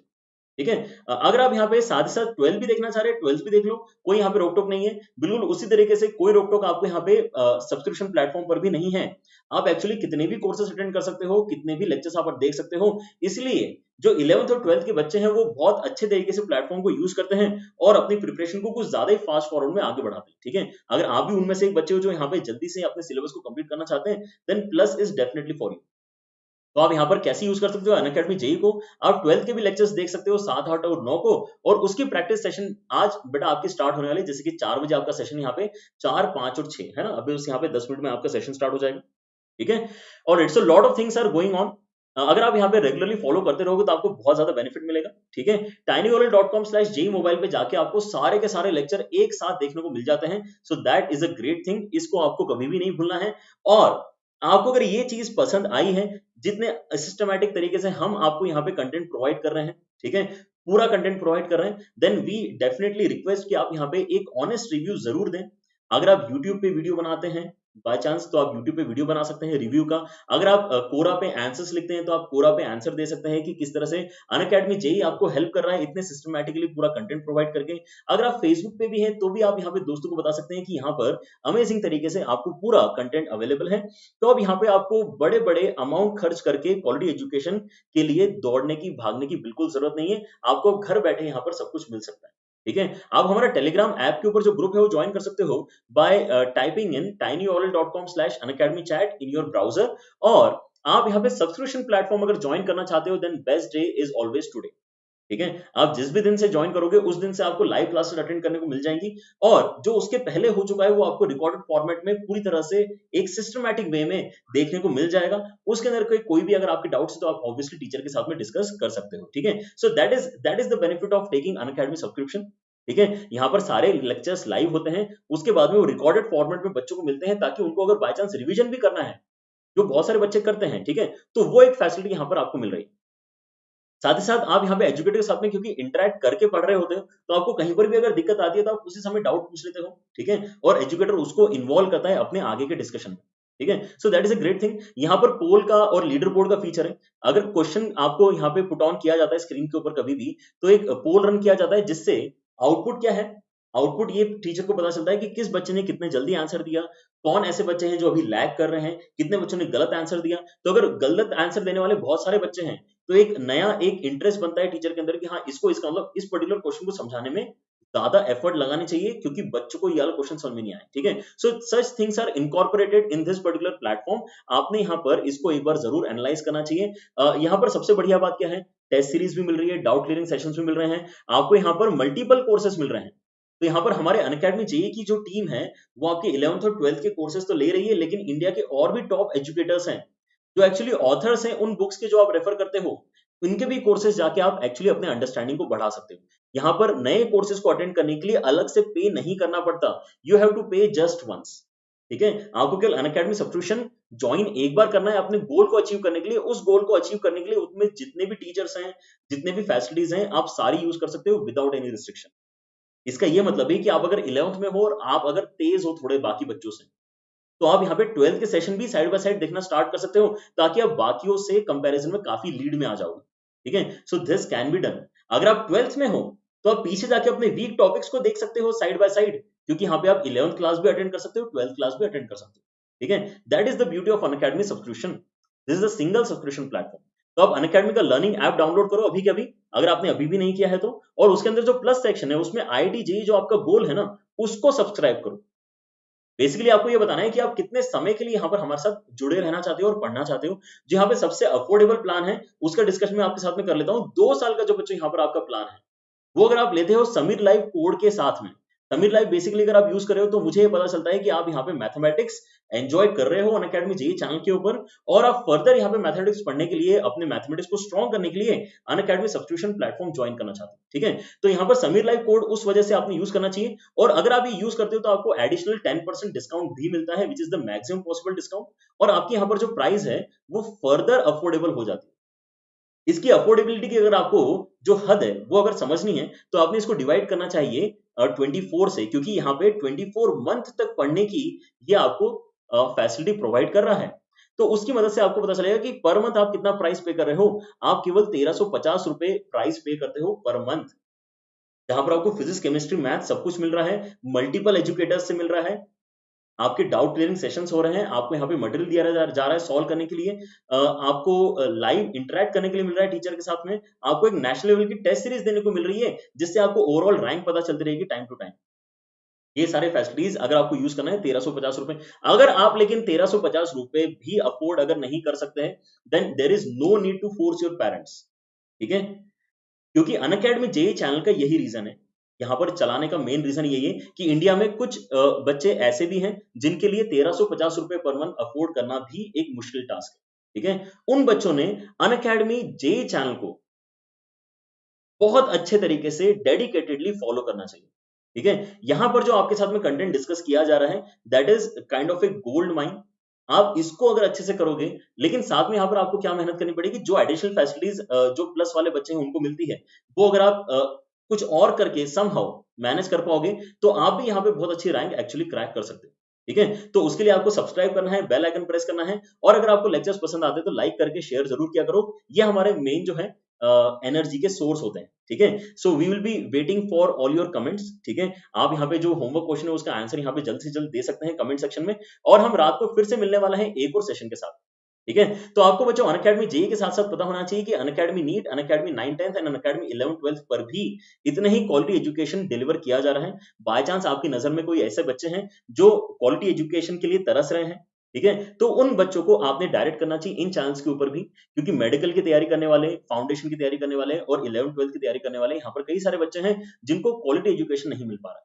ठीक है, so do spread the word. आपकी वजह से ही यहाँ पर जो है हम इतने सारे बच्चों को पढ़ा पा रहे हैं। ठीक है, हमारा जो है यहाँ पे बहुत ही जल्दी 10 लाख वाला आंकड़ा टच होने वाला है। ठीक है, all because of you, so we are waiting for that, and we hope कि बाकी चैनल्स पे भी जो है बच्चे इसी तरह से सेशन अटेंड करें और अपनी पढ़ाई को आगे बढ़ाएं। ठीक है, चलो तो आज के सेशन में इतना ही रखते हैं बच्चों। आज काफी एक्सटेंड हो गया सेशन, बट इट्स ओके, है ना। चलो, सो टेक केयर।